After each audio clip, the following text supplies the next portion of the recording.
this. Fresh off the Palm Beach County, that's where I'm from. Where niggas get gunned down and left slung from. Thumbs up for fucking round. This ain't accounting for you bitches to come around. What up? What up? And welcome to another episode of the unofficial podcast of the National Football League, the world famous, the critically acclaimed 5-6 Kings podcast. I'm David Breen. With me, as always, my dear friend and co-host, Braden Bullard. Braden. Oh, the dearest. How are you, man? You know, I want to say good. I'm always just like, I'm good.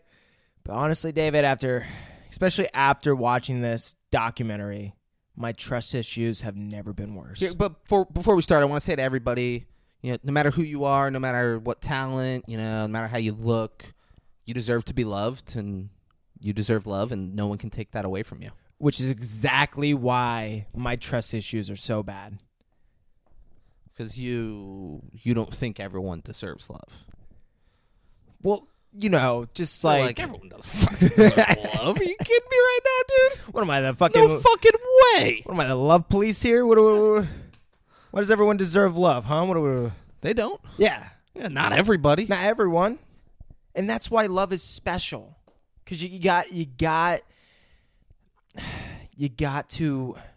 earn it. You got to earn it, and you got to accept it. But what is love? But you got to cherish it. You got to put in the work. What is love? Baby, don't hurt me. Oh. Don't hurt me. No more. What is love? Baby, don't hurt me. Don't hurt me. No more. God, look at that. That is love.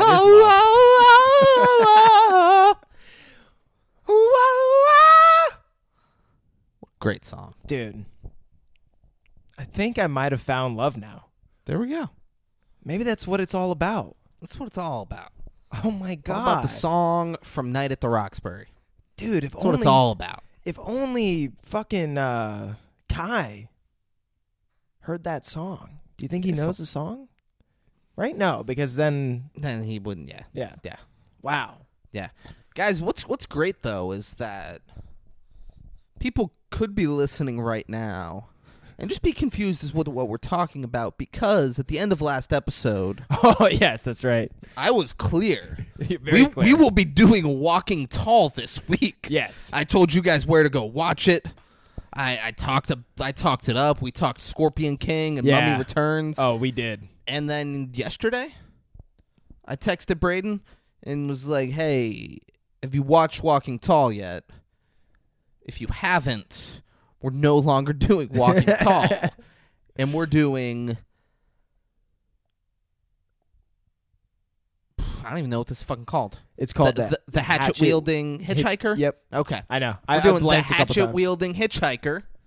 Our mankind. There will be... Braden didn't know I was going to say this, but he's going to fucking do it. At the bottom of the video, the bottom of the audio, like in the description, there's going to be a link where you can watch the video. Fuck yeah. That started all of this. It's this guy, Kai. Dude, we'll talk about him. Yeah. We'll talk about him. He's great. Yeah. Kai doesn't disappoint. He does not, but he builds you up to break it down in a way where my trust issues have just now gotten just to a point where I feel you like related with him far too much. And you were like, man, like... And now I'm like... This is tough. Man, I don't know if there's any return, I don't know how to get back on the right path. Probably no return. Probably not. Suicide Pact? Kai, if you're listening... Suicide Pact? You and me? You down? Just like, Let's what? do it. Just off the top of, like, a cliff? We'll do it. No. We will live stream on YouTube. Okay. And we'll do it. Oh. Yeah. Yeah. Just do it. Oh, yeah. Guns. Yeah. Knives. Whatever you're thinking. Maybe a little bit of everything. Maybe hanging. Yeah. We'll hang ourselves. Yeah. That could be fun. I'll drench fun you in gasoline. That could be fun for the viewer. Oh, that's the way to do it. We'll just throw matches at each other. Yeah. I don't think we're throwing more than one match at each other. Yeah. I think... Because anywhere you run, it drips off. It's going to leave a trail. I mean, I think we'll need to... Well, here's how we'll do it. Guys, here's how we'll do it. Oh, wow. Self and gasoline, Yeah. you and gasoline, Fair and game. like it's everywhere around us, and we stand here and we just drop a match in the middle. Oh, 'Cause, like, and then we start wrestling. If you, oh yeah, because if we're throwing matches at each other, there's a real chance. Like, We could start a forest fire. no, I don't care about that. We do it in here. Yeah. All right, we burn this motherfucker to the ground. Neighbors fucked. They're fucked.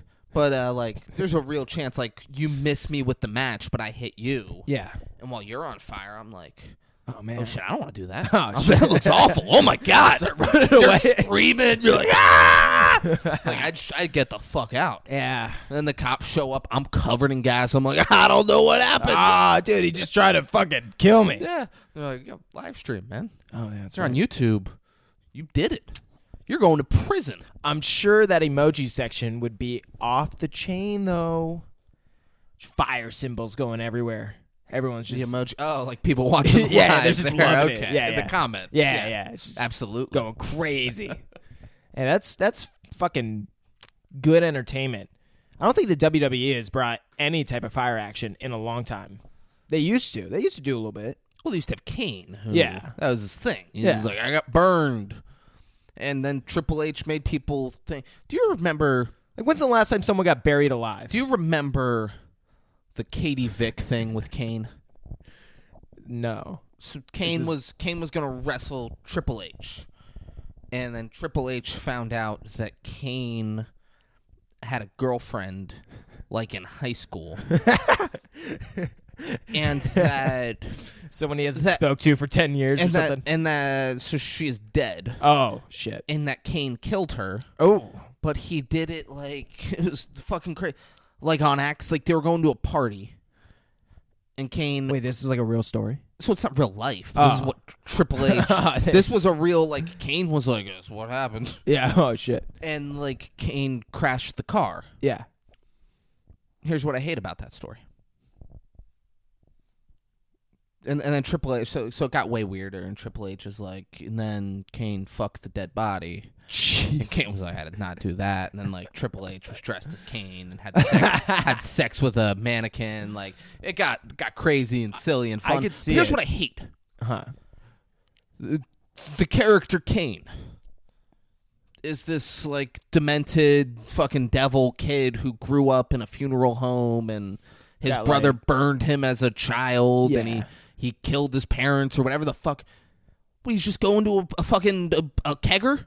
Like he's gonna go play beer pong at the party. Like Yeah. they're heading to the fucking party. Someone and he sent crashed and them- died. Fuck you, Someone sent them WWE. The invite. Like, yeah, Kane. Come Yeah, through. Kane's coming. Come Kane, through. Kane and Katie, they're coming. Yeah. It's gonna be there's so much fun. You guys ready? So much. Why aren't Kane and Katie Vick here yet? Yeah. Oh my God, Kane. Oh, Kane I'll set crashed. the beer pong they're table like, up They're for like him. going to see Kane. They're like, Kane, we're so sorry about Katie, man. Like, fuck all of that. Yeah.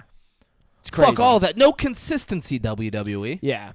It's Apparently, the Saudi deal hasn't happened yet either. oh shit. It's they're trying to sell it, but it's not a done deal. God damn it, David. You know how many people I told that to, acting like I knew what the fuck I was talking about? Hey, guys. Have you heard? Well, I did the same thing, and the issue is, I barely know these people. but here's the thing: the issue is, people think I know what the fuck I'm talking about. Everyone Just assumes like, oh, okay, Brady. oh, sure. Yeah, Saudi Arabia bought the WWE. Well, I told Okay, I yeah. told it to one guy, and Sounds he was cool. like, I swear to God, he came up to me later. He was like, hey, so you're like a big WWE fan?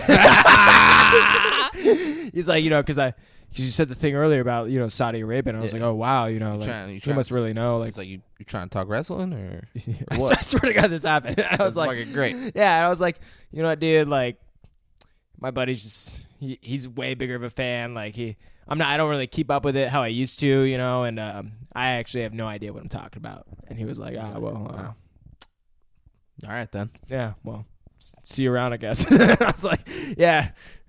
Let's get that guy on the show. I want him on He's here. actually You'll really you'll cool. sit in the middle. He'll sit there, and he and I will just talk WWE for.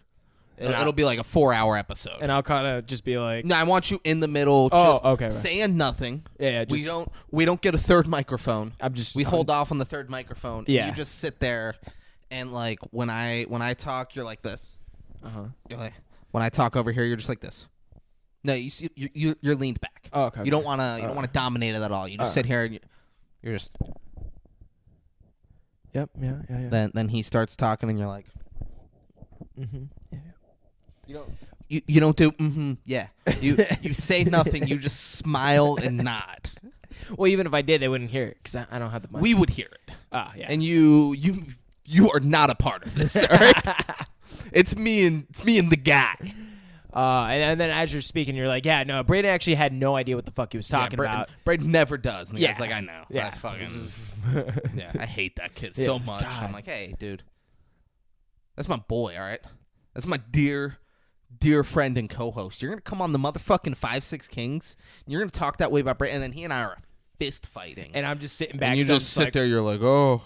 No, you're scared. Oh, scared. You're scared. I was like, but you don't get involved. so happy. Yeah, you're scared that it's the co-host happening, just but you don't sticking get up for me. involved. Teary-eyed. There we go. There we go. All right, so Hatchet wielding. Wait. How are you, David? I'm fine. Yeah. Went to. It's been a while. We're recording this the day before this is going to come out after the Dolphins playoff game in Buffalo. We're recording the day before. Fins up. Fins up. No Tua. Yeah. Maybe no Teron Armstead. You're a big Teron Armstead guy, right? Oh, the biggest. Yeah. Yeah. I don't know. We'll see. Yeah. We'll fucking see. You know, Bills. They can beat the Bills. They can. But, all that. I wouldn't bet on them to win, though. All that. How do I say? That rejoiceful energy. That team spirit that they have going right now because of the whole injury. It's just What injury? a lot of momentum going their way. The one with the heart with DeMar. Is that DeMar Hamlin? What happened to DeMar Hamlin? Oh, dude, you didn't hear? No. Well, I'm not like a doctor or anything, but apparently. Oh, I don't want to hear your medical opinion. You're not a doctor. Oh, So we'll move on. Yeah. Fins up. Fins up. Let's go Dolphin. I mean, everyone knows. We Yeah. don't really need to get into that. Fins up. We'll see. Yeah. But went to the game against the Jets. Very cool. It was a boring game. Dolphins won 11-6. Yeah, they did. They got a safety on the last play. I love field goals. Where it didn't really matter. It was nice. Like Jason Sanders, he's cost the Dolphins a couple games this year with missed field goals where they would have. This game wouldn't have really mattered. Yeah. They'd have been in the playoffs already. So it was nice that he hit a big one at the end. He hit 3 in the game, a big fucking 50-yarder. Look at that. To win the game at the end. That was very cool. But it was real cool. I've never been there when Dolphins clinch a playoff berth. Yeah. So it was real cool. Like they won the game, and then after the game, they put Bills Patriots up on the score, up on the big screen, and the crowd was watching. Crowd wasn't as into it as they should have been, which was disappointing. They should have. A lot of people walked out. Yeah. And I was like, what the went with Mike, my brother. Nice. We stayed until security was like, you guys gotta Get the fuck out. go. Yeah. You just gonna live here? What's happening?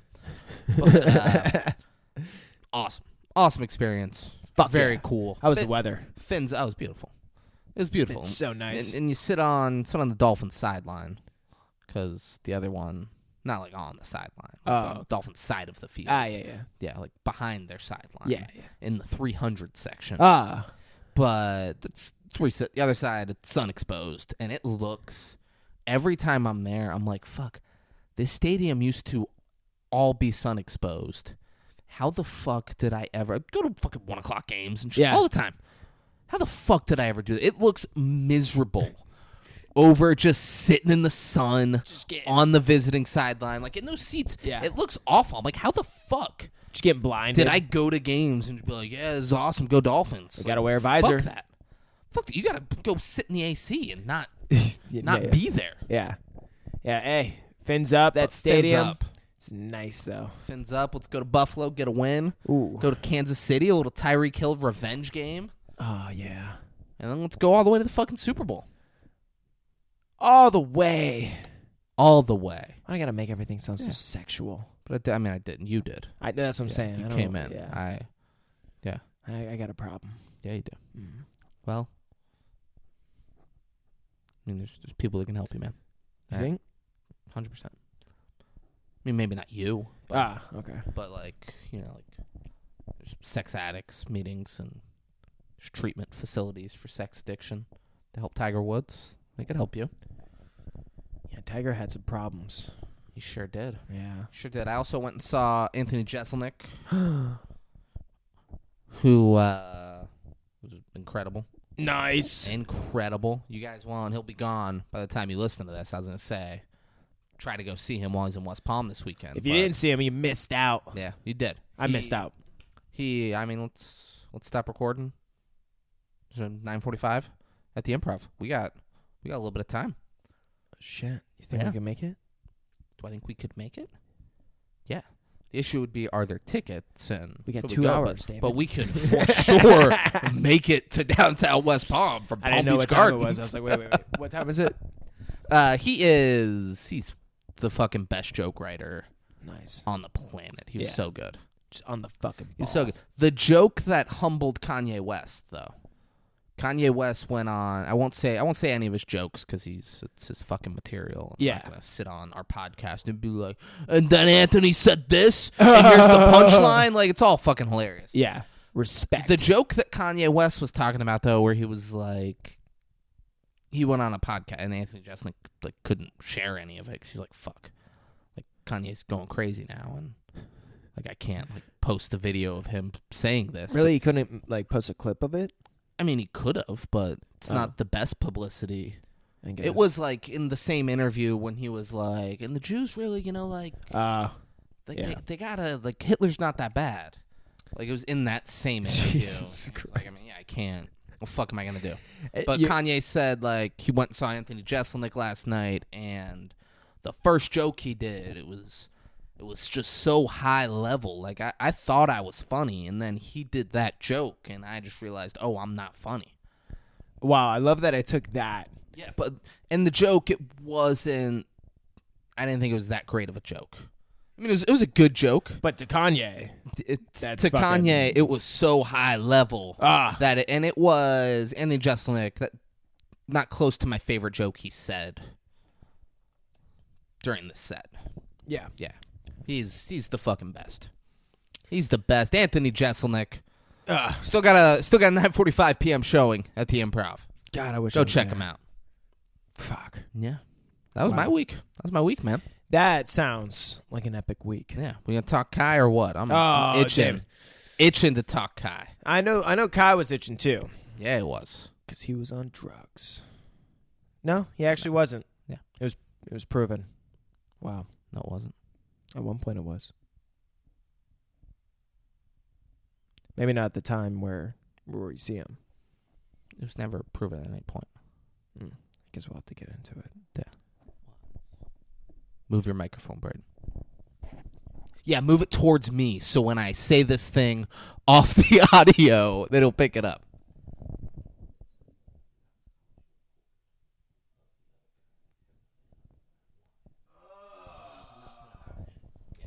Fuck me. Yeah. Braden, you got to screws crossed a little bit. Just a little bit. A little bit. So But David's always there to help me out. There's no, I mean, I watched it twice. Oh. Guys, I started watching this last night and doing notes, and then I was like, I just want to experience this. Just put my phone down, and like I knew I was like, I'm gonna have to watch it tomorrow and take the notes so it can be a normal show. But right now the phone's going down, and I'm gonna sit here and I'm gonna experience this, and it was great.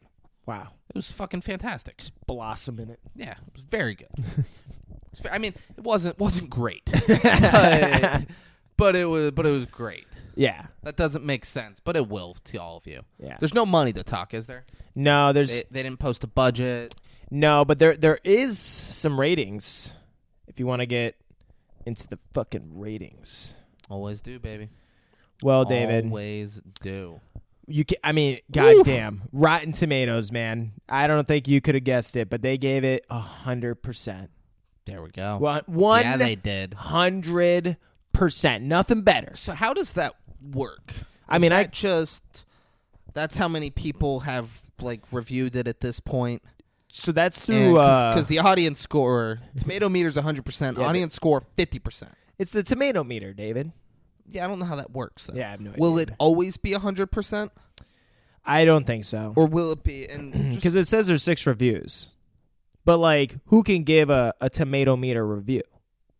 Because this is an audience score with 50-plus ratings. 6 people. Click on those 6 reviews. Oh, it's a top critic. Top critic. There's a decider. More top Common critics. Sense Media. Yeah. Times UK, top critic. So you have to be Ready, steady, cut. Yeah, you Rolling Stone, top critic. Yeah, you have to be like an established critic of some sort from like an established but so there's media 6, outlet or something. There's 6 of them on there, whereas like The Godfather, when I looked it up, they were 97%, and I would like type in The Godfather up there. I would no, like in Rotten Tomatoes. Yeah. You're floundering, Braden. You're floundering. You're feeling the pressure. You can't handle it. I can do it. Believe in me. Godfather is one word. Oh, you're And right. it's the. Why you The gotta Godfather. get so specific? I mean, because type in God, there's a ton of other things. It doesn't even come up. The Godfather. Buck. I mean, this is fucking insane. Right? What's happening right now? Scroll down and see if it shows up. But like, the Godfather, it doesn't come up, and then it's Godfather Buck franchises. The Purge. There we go. Godfather 3, Godfather 2, Godfather Squad, Godfather. It's fucking weird it didn't pop up. So right like, away. yeah. So Godfather 97%. There's 149 reviews. Yeah. So that's makes sense. More people will review Hatchet, Wielding, Hitchhiker on Rotten Tomatoes, and it will come down some. Yeah. But letterbox, because, you know, who doesn't like their box being lettered? No, people pointed out to me. They're like, David, it's not like a box that gets lettered. It's like a box that you would put letters in. Like you'd write a letter and you put it in the letterbox. And I can't believe that. No. It is a box that needs to be lettered. Yeah, it's like they don't understand the box can't not be The lettered. box can't have no letter on it. Yeah. It's got to be. I don't care what the letter is. It's not a letterbox if the box is not lettered. Thank you. Fuck. We're putting letters in the box. Who knows it's Doesn't a make fucking sense. letterbox? Yeah, no one. Nah. No one has any fucking clue. Jesus, man. They're like, oh, it's just a box. Thank no, God. it's full of letters. Thank It's God. a letterbox. No, there's a letter on the box. Now it's a letterbox. Yeah, exactly. Come on, people. Ever fucking tell me some shit like that again? Ridiculous. Yeah, but Did you see what they gave it? Yeah, they gave. Okay. No. Did you? No, they gave it a 2.6 2.6 out of 5. That's half. Yeah. It's a little more than half. It's a little more, but that's half. So, not too good. But Google users gave it a 79%. That means 21%. It's good math. Nailed it. Yeah. Fucking give it up. Thanks. Give it up. Went and thumbs downed it. Yeah. Why do you think? Think they just got something against Kai, or They're glorifying or are they like, violence I don't and- like the way this documentary was edited? I think glorifying violence and stuff like that. Yeah. Yeah, the only people who have issues with how this documentary was edited are people who are doing long-form conversations on their podcast about this documentary. Yeah. Which should probably make up like 3% of that 21%. What do you think? I mean, I hope less. I hope we are the first ones and only ones to do this. Oh, that would actually be better. Yeah. Yeah. It'd kind of be like the first reporter There we go. benefiting Jessup? off of Kai. Jessup he's got a fucking mansion and he dresses to the nines. He is that literally dude. a different fucking guy, dude. Fuck that dude. His hair is Yeah. perfect. He's We'll got a get it, tan. dude. We'll get it, dude. I'm like, this guy has Get it, dude. That guy's a piece of shit. this right? guy has for sure profited off of this so guy. much. Yeah. What do you give it? Oh, David. I give the documentary a 7.9. No, you have to give it something else. Why? Because you did not have a score coming in. Google gave it 79%. That number stuck in your head. You went 7.9. Well, it was that or like an 8.1. Really? Yeah. It was fun. I give the story of Kai a 10. The documentary, I'd give about half of that. So I'm going to give it a 7.5. And I'm like similar. Because awesome story. There's shit I don't like about the documentary. I don't like anyone who was a part of this documentary. Yeah. Every single person that is interviewed on this, I dislike. Yeah. Yeah. And that's kind of where I'm at. I like the story better than I like the actual documentary. Yeah, and I love Kai. I love Kai. How can you not love Kai? Dude. I was the looking at fucking best. I was like, fuck the documentary. The moment it was done, I was like, oh, let me look up some more videos of Kai. Yeah. And I dude, didn't do that, but I'm have sure you it's seen great. him in jail? I'm sure Oh, it's great. my God. I saw them at the end. They're showing him. He's like Oh, flexing. dude. Oh, he's got multiple videos. Yeah. He's juggling. So let's not let's not get too into that. Okay, but I'm bye. sure it's fucking awesome. Oh, it's great. Yeah, it's too good. One thing I really didn't like about this, Huh. the thing I quote the most out of the Kai interview, they did not show on here. A dude that I work with and we say it to each other probably daily. Maybe not daily, but a lot. From the first... From the actual interview, Yeah. which was they ask him how old he is. And he goes, I can't call it. Which is the perfect response to that question. Oh, my God. So now, and the guy I work with, he and I both watched it, and, that's what we caught out of it. And then, I'm like, hey, what time's this thing? He'll be like, I can't call it. We get very little work done, but it's fun. I can't call it. Oh, man. Such a great response. That's I'm going to start using that for everything. Can't call it. But IMDb gave it a 6.3 out of 10. We're done. We already moved on to our ratings. Oh, yeah. You gave it either a 7.9. Nah, 7.9. Go lower. Which I don't agree with. Why, you think it should be lower? I think you went off of Google? I think 79 was stuck in your head, and then you went with that.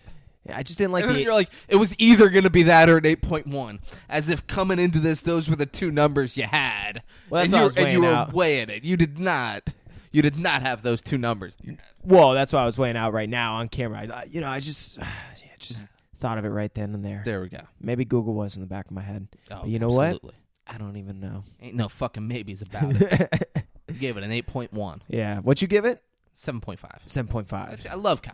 Yeah. Love 10 out of 10 for him and the original video, and for people that catch on to that and do this fucking documentary about it. Yeah. Execution was whatever. Yeah. Yeah. I would say that the editing and the actual documentary could have honed in like a way where they could have emphasized certain things. It could have not sucked. It could have been more fun.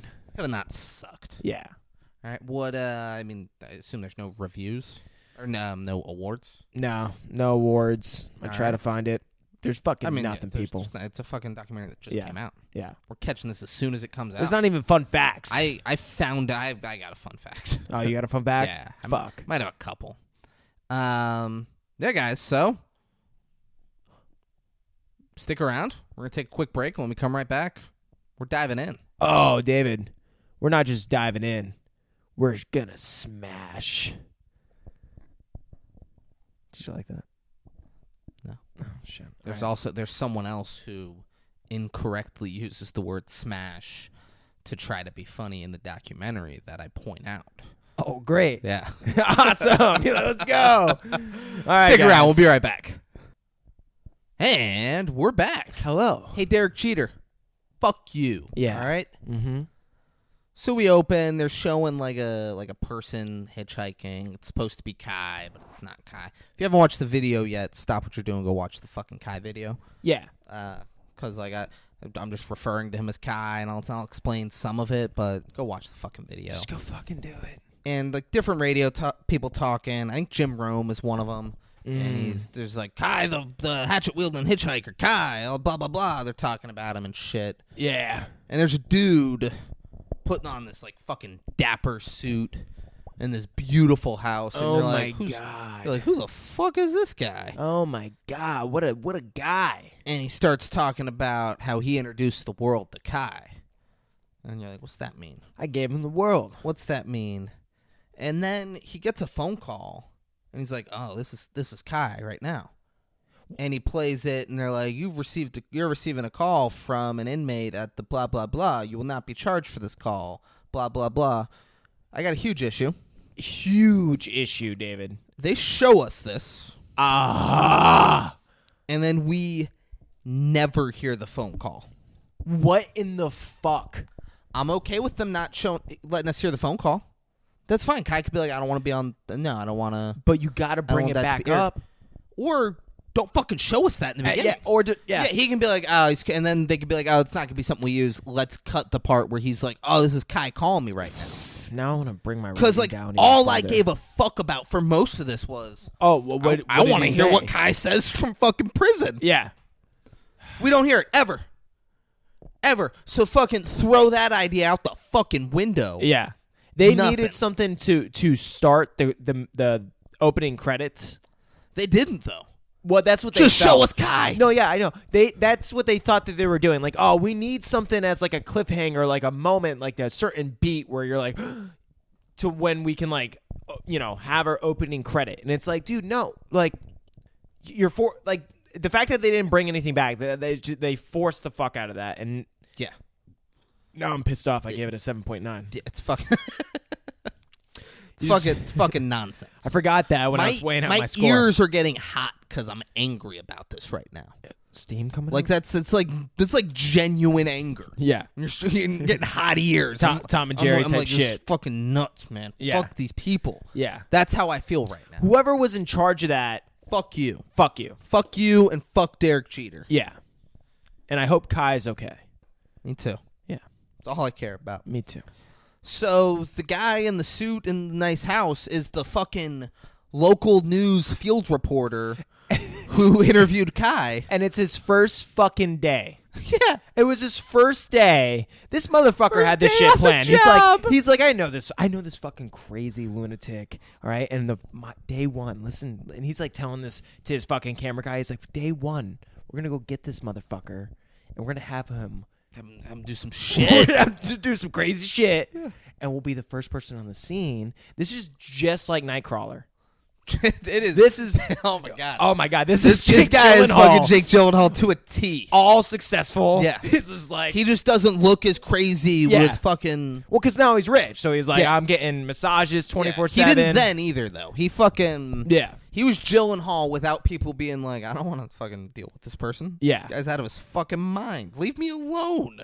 My God. So you look like a coyote. You know what? One thing that I felt that they did, too, in the beginning of this, once we found out that this guy was the one that interviewed him at first, and then now he's the only one that can get in contact with Kai, how, like, the documentary didn't build him to be, like, some arrogant kind of guy when he was being, like, so fucking douchey about it. You know what I'm saying? Like, they were kind of making it seem like, I don't know, like as if he was a good guy or some shit. This documentary's all over the place. Because he was the main person in this documentary. He was who probably had the green light a lot of the shit. Yeah. So he was like, you're not going to make me look like a fucking asshole. Exactly. Yeah, and I cared about the kid. I wasn't using him to get this nice house and this fucking awesome suit and the fucking what are these called? What are these called? Handkerchiefs or some shit? No, fucking cufflinks. Cufflinks. These fucking sick cufflinks. Like I didn't use this. Obviously, poor, I'm not rich. This poor, this poor homeless kid with mental health issues to get all this. No, I fucking love. I wanted the best for the kid. So we see the news story and it's a man crashed into a black guy and he started calling him the N-word and said he's Jesus Christ. He's gonna save us all. But first, we got to get rid of all these N-words and all that stuff, which, Braden and I watched it together, and he was like, well, yeah. You guys got a point. That's what Jesus would do. How do we know he's not Jesus? Amen. Yeah. Braden's like, what else would Jesus do if he came back? You see this shit that they say in the Bible? I don't. You ever read the Bible? I do it all the time. Here's the thing. I know for a fact you have nothing from the Bible that you could quote to back up that statement. Steve Austin. That is why. Stunner. It's so stupid. It's so stupid. It's great. Oh, God. So. Jesus never did a stunner?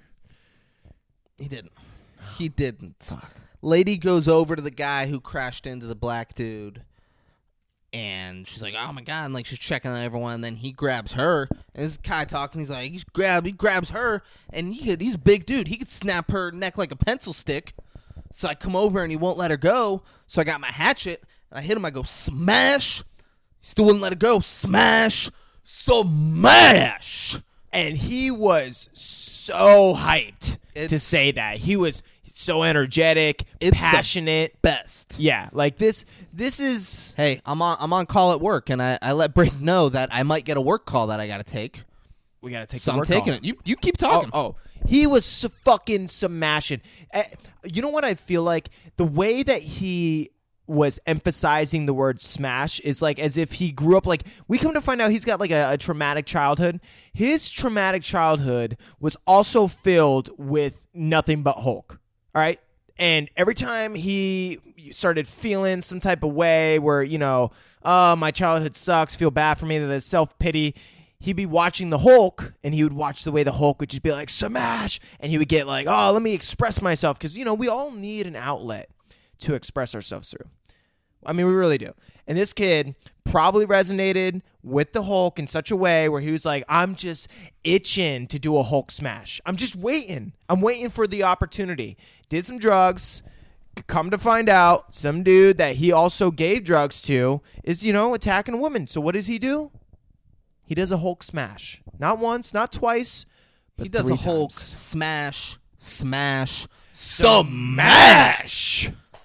It's fucking great. That's how he's describing it to the fucking people. No, yeah. It's fantastic. I went on a rant saying that his traumatic childhood must have been also filled with nothing but the Hulk. So then when he was going through like some, you know, traumatic... Don't. Here's the thing. If I leave and come back, we're not wasting their fucking Oh, time. yeah, that's a good point. Yeah, don't. You guys get it. Don't explain a fucking thing to me, all right? I got to leave for a work call. You just roll. But you You smashed roll. it, David. So Jessup is the guy. He does the report. It's fucking awesome. He's kind of a cool name. It's But it's also kind of like... fuck him. Yeah. Yeah. JESSOB.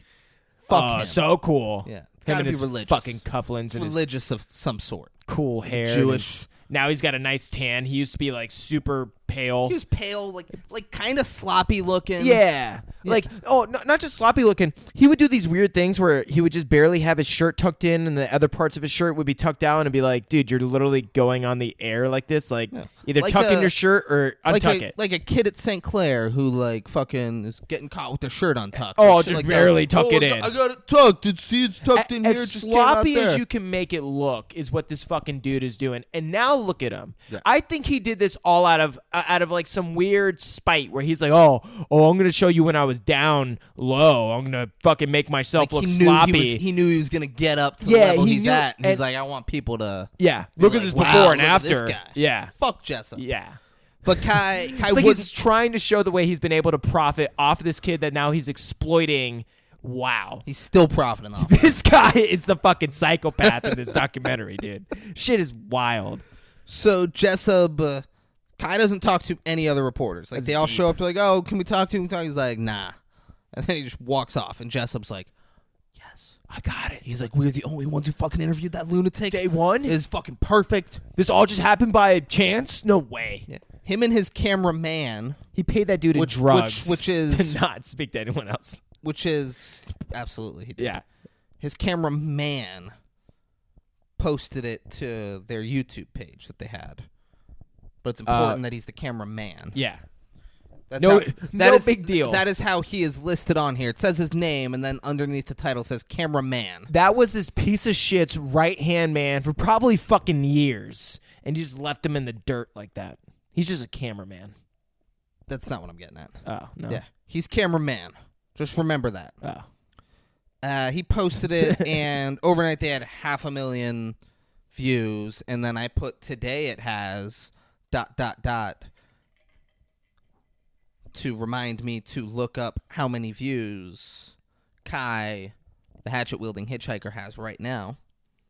Oh, from like the original YouTube post? Yeah. Oh, man. Dude, I can only imagine. You know, he's been making more videos, too. I don't know how it's able to get out to the public. 8 million views. Wow. So you're not even like, because they could have interviewed Jessup at any point. You're not trying to hide the fact that he's in prison. You also let me know you brought up family trauma, which comes up way later. Yeah, I did do that. Kai's We in did prison. say go watch Kai's fucking in Kai. prison. He has family trauma. He's got family trauma, but like a lot of these things you could just guess. For sure. From the first time you see him, like For the moment, sure. the moment he emphasized the third smash, Man. you're like, oh man, this guy's got trauma in his So life. Kai, 8 million views. 8 million. Today. Kai's fucking huge. Yeah. It's bananas. There's remix videos of it. There's memes. My brother sent me the meme of it. My brother Mike makes a mean smash burger. Ooh. For a Dolphins game. He was coming over and we were talking like, oh, what are we going to do for food? And he's like, why don't I smash him? And then he sent me a meme of Kai going, smash. He had never seen the fucking video. He just like saw like the fucking gif of it. That one time. No, like on like how Apple. Don't try to guess what Mike's doing. Oh. All right. You can't. You got no fucking idea what Mike Breen does. All right. That's a good Got point. no idea. Yeah. And he like the gifts that like fucking iPhones just give you as options, and he's like, that's a cool one, and did that, and then I sent him the video, and he's like, that's fucking nuts. Because before you sent me this, I was like, but that's how big Kai is. My brother has no fucking idea who he was, but he knew about him. and majority of you seeing this is, probably remembers, when that video was shared. I remember watching it, and when I watched it, I was like, oh, that guy's fucking nuts. That guy's fucking crazy. I saw it for the first time like a year ago. I remember seeing it when it came out, when everyone was kind of like sharing it around when it blew up. Wish you would have shared it with me. I guess yeah, my bad. Maybe Kai would have made it down to Florida at some point, and we could have kicked it with him. Fuck. Could have gone surfing or something. Dude, that's a good point. Yeah. But I feel like any person that is somewhat good at human behavior, just like understanding social fucking cues and shit, like could tell this guy has other shit going on. But what does the fucking reporter do? He's like, oh, this is something I could... He's a good guy. He's a good guy where we can make a fucking show, or this would be good. Like, he like fucking believes. So Stephen Colbert found him. There's a guy that works for Jimmy Kimmel. He's in charge of finding people. He's like, we gotta fucking get Kai on here. Absolutely. The lady who her production company did Keeping Up with the Kardashians. Yeah. She's like, I want to do a reality show with him. Yeah. These people are all on this. Yeah. And she's like, I thought I saw it. I thought he was, thought he seemed funny and he was cute and sweet and, kind of innocent. They're all... Shut the fuck up. Shut the fuck up. Listen to what this woman just said. I thought I thought he seemed sweet and kind and funny and No, that's what I'm saying. innocent. As he is with talking about joy in his eye, Yes. talks about and sure, he saved a person doing it. Like the stories that this guy was attacking a woman, and he just hit someone with his car, and then was attacking a woman, and Kai came and smashed him with a hatchet. It's the way he talks about But it. how excited he is about the fact Yeah. that he just smashed someone with a hatchet Yeah. is bananas. Well, that's what I'm getting to. The way that these people talk and think about, like, they're such pieces of shit, little con artists, little fucks, because they're like literally lying to you in this documentary about the way that they thought and processed this. Like, no, you piece of shit. All you thought was exploiting this guy who literally has mental issues, like how you exploit everyone else. How you made your living. No, dude. He seemed nice. He seemed fun. He seemed cute and innocent. And Yeah, exactly. he was gonna show us a world that none of us knew about. He was gonna shed light on the homeless problem in the world. That's a good point. He's a great dude, and we were all gonna get to do it. He also There's no way he's unstable. He also in the interview and is like, I'd love. He's in California. He's like, I'd love to ride some Mavericks. So if anyone's got like a mini Mao and a wetsuit, they could loan me. Yeah. He's like that, which is fucking great. Yeah, like he did have great charisma. Like he was willing just to say anything at any time, and that made people feel like they could relate to him in some fucking way. But Well, it's very disarming in a sense. Yeah. Because he's not. like say anything anytime, but it's not like aggressive in your face. Like it's in the middle of the interview. He's like, anyone like I just want to go surfing. Yeah. You know, he's talking about beating someone over the head with a hatchet. And then he's like, and if anyone like wants to loan me their Minnie Mouse in a wetsuit, and I'm not trying to say catch some waves. I'm not trying to say like, everyone's experienced this kind of guy, but I think for the most part, a lot of us have experienced somewhat like this. You ain't experienced shit, baby girl. Man. You ain't fucking experienced shit. But when it's so sporadic, when it's so different, there's certain social cues that make you fucking think twice about this fucking guy, that the way these people who are talking about exploiting him act as if they don't see that, which is just so fucking bullshit. Like, these people are just assholes. But go on. You done? Because I want this to be fun again, and you're like getting angry. No. People exploiting Kai. Of course they exploited him. Of course he has mental health issues. But it's make it funny. But make it fucking funny, kid. Jesus Christ! What's funny is the way that this fucking documentary tries to hide it. Is what I think is funny. It's like they allow them to say it, but they don't capture it in a way where it's like, oh, these people are actually assholes. They're like, no. So she messages Kai on Facebook, and she's like, hey, you don't know me, and then lists like her resume. She's like, but I do all of this. I'm kind of a big deal. I'd love to help you get a show.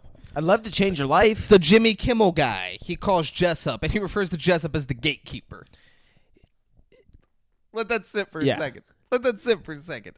He calls him the gatekeeper. Because he's the only one that can get in touch with him. The gatekeeper. He's like, and he doesn't say it to be funny or weird. He's like, and I reached out to Jessup because he's the gatekeeper. And it's all about who you know. That's insane that you just said that. That's how Hollywood works, baby. And Jessup thinks that 124 emails is a lot. Yeah. Which was fun. I wanted the number because he could have lied. Yeah. No one's looking into it. Yeah.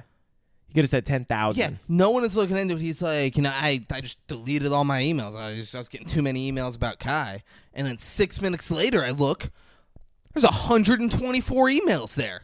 And I was like, oh, dude, make that number bigger. Like, sure, that's a lot to get in 6 minutes. It is a lot if they're like legitimate. If in general, if in 6 minutes you received 124 emails to your personal email. I for sure would be. Yeah, that's a lot. Yeah. That's insane. I'd be like, what the fuck is happening? Who died? Yeah. What happened?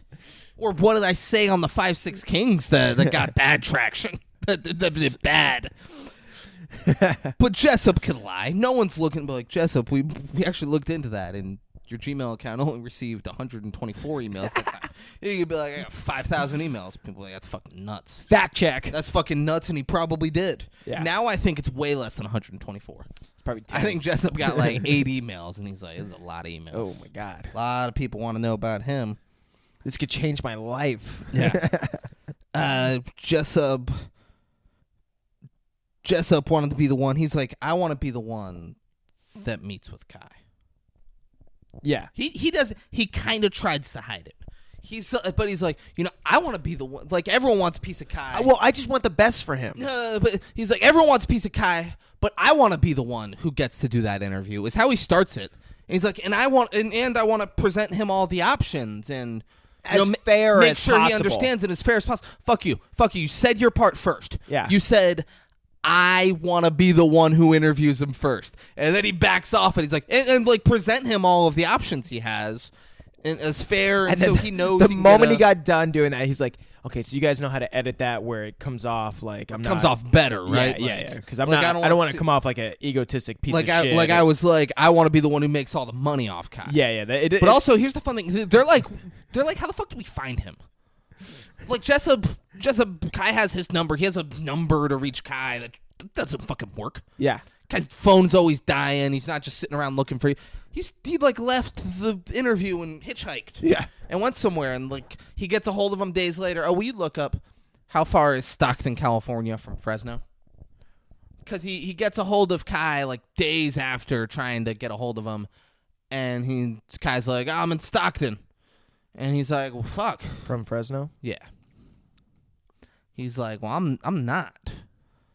It is 125.6 miles. Yeah. So Kai, a lot of miles. Kai made a fucking trip in a couple days. That's great. Yeah, I mean that's a lot, dude. If you're hitchhiking, you know, Or if you're driving. oh yeah, That's like going to Orlando. no, yeah, Yeah, it's not a quick like, oh, yeah, I'll pop up real quick yeah. and say that's I gotta make a day out This of guy's this. good at it. I gotta stay somewhere. Yeah. I couldn't make it there. I couldn't like if I was driving like let's say from Orlando to Miami. Yeah, I would have to stop at a stranger's house in like Palm Beach Gardens. yeah. Stay there overnight. Tell them to stop playing video games and drink my own pee. If you think about That it, is the only way I could snare you. Are you comparing her to Kai? Because spot on. I was gonna say, I could have been in a documentary, David. I could have been a victim in a documentary, and this whole podcast could be playing out a lot differently. I think you will be in a documentary one day. About some I think hatchet wielding hitchhiker. no. So like, no one other than you knows that girl exists. Oh yeah, that You murdered her. Oh shit, For sure. Who's gonna look at this girl came and peed and like drank her own pee in my apartment and all blah blah blah and did all this stuff, but then she left and like, oh yeah, I see her post stuff on Instagram. That could be anyone. That could be anyone. Braden murdered the girl who stayed here, and I think you're gonna keep murdering transient. you're gonna just like drifters like Kai. You're just gonna start murdering people like Oh that. my And you're like, they God. got no family. They got no one. All right. I mean, Kill 'em wait. all. I could pick off like 80 of them before people start to notice. Whoa, Yeah. a lot of drifters are dying. I was gonna say, David, who's gonna notice? Fucking nobody's gonna notice. No one's gonna Absolutely nobody. notice. So Jessup finds him in Stockton, and he's like, "All right, I'm gonna go meet him." And he brings his camera person.